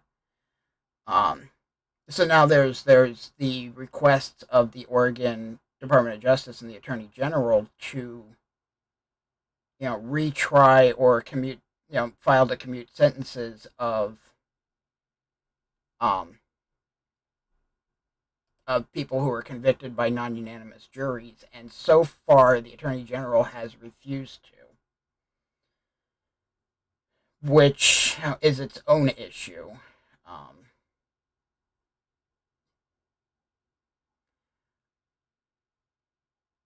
I think it's all felonies, which 6 of the 12 charges against Allen are felonies. Um, Let me see if I can find. Let's see here. No, not that. There we go.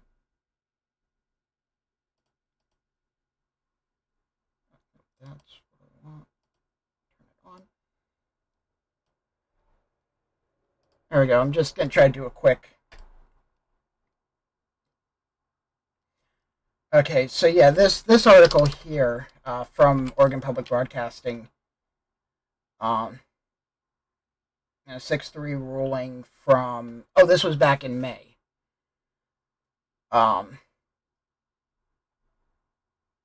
Ramos v. Louisiana. Oh, it was Louisiana was the other state. I don't know if, I actually don't know if we've had capital punishment.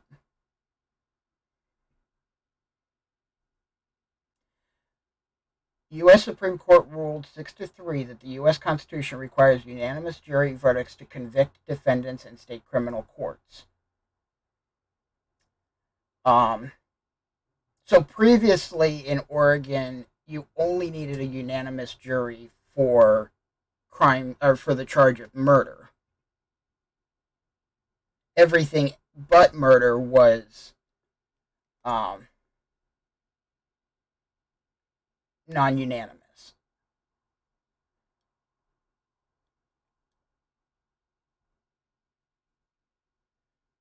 So yeah, if this had happened a year ago, he could have been convicted by a non-unanimous jury, but now it's been well past.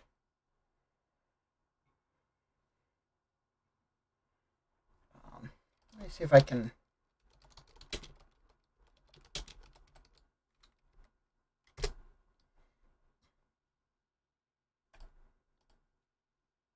Huh? According to the state, capital punishment in Oregon has a history almost as long as the state is old. Death penalty became law 4 times in history.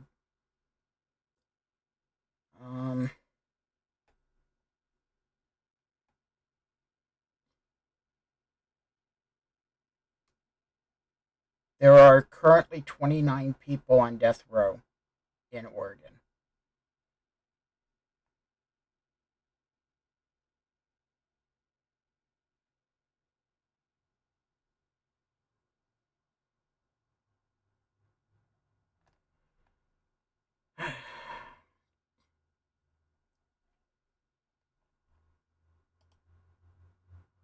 Yeah, that's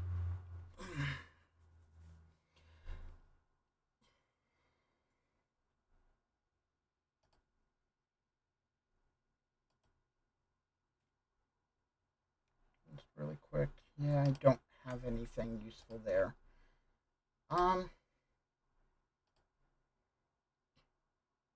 the YouTube jury seems pretty convinced he's going to be guilty on a lot. For what that's worth. Anyway, like I said, I'm going to go ahead and shut it off here. If something does come up today, I will let you know as soon as I find out. If not, we will see you after we do have something. I'll take care, and we'll talk to you later.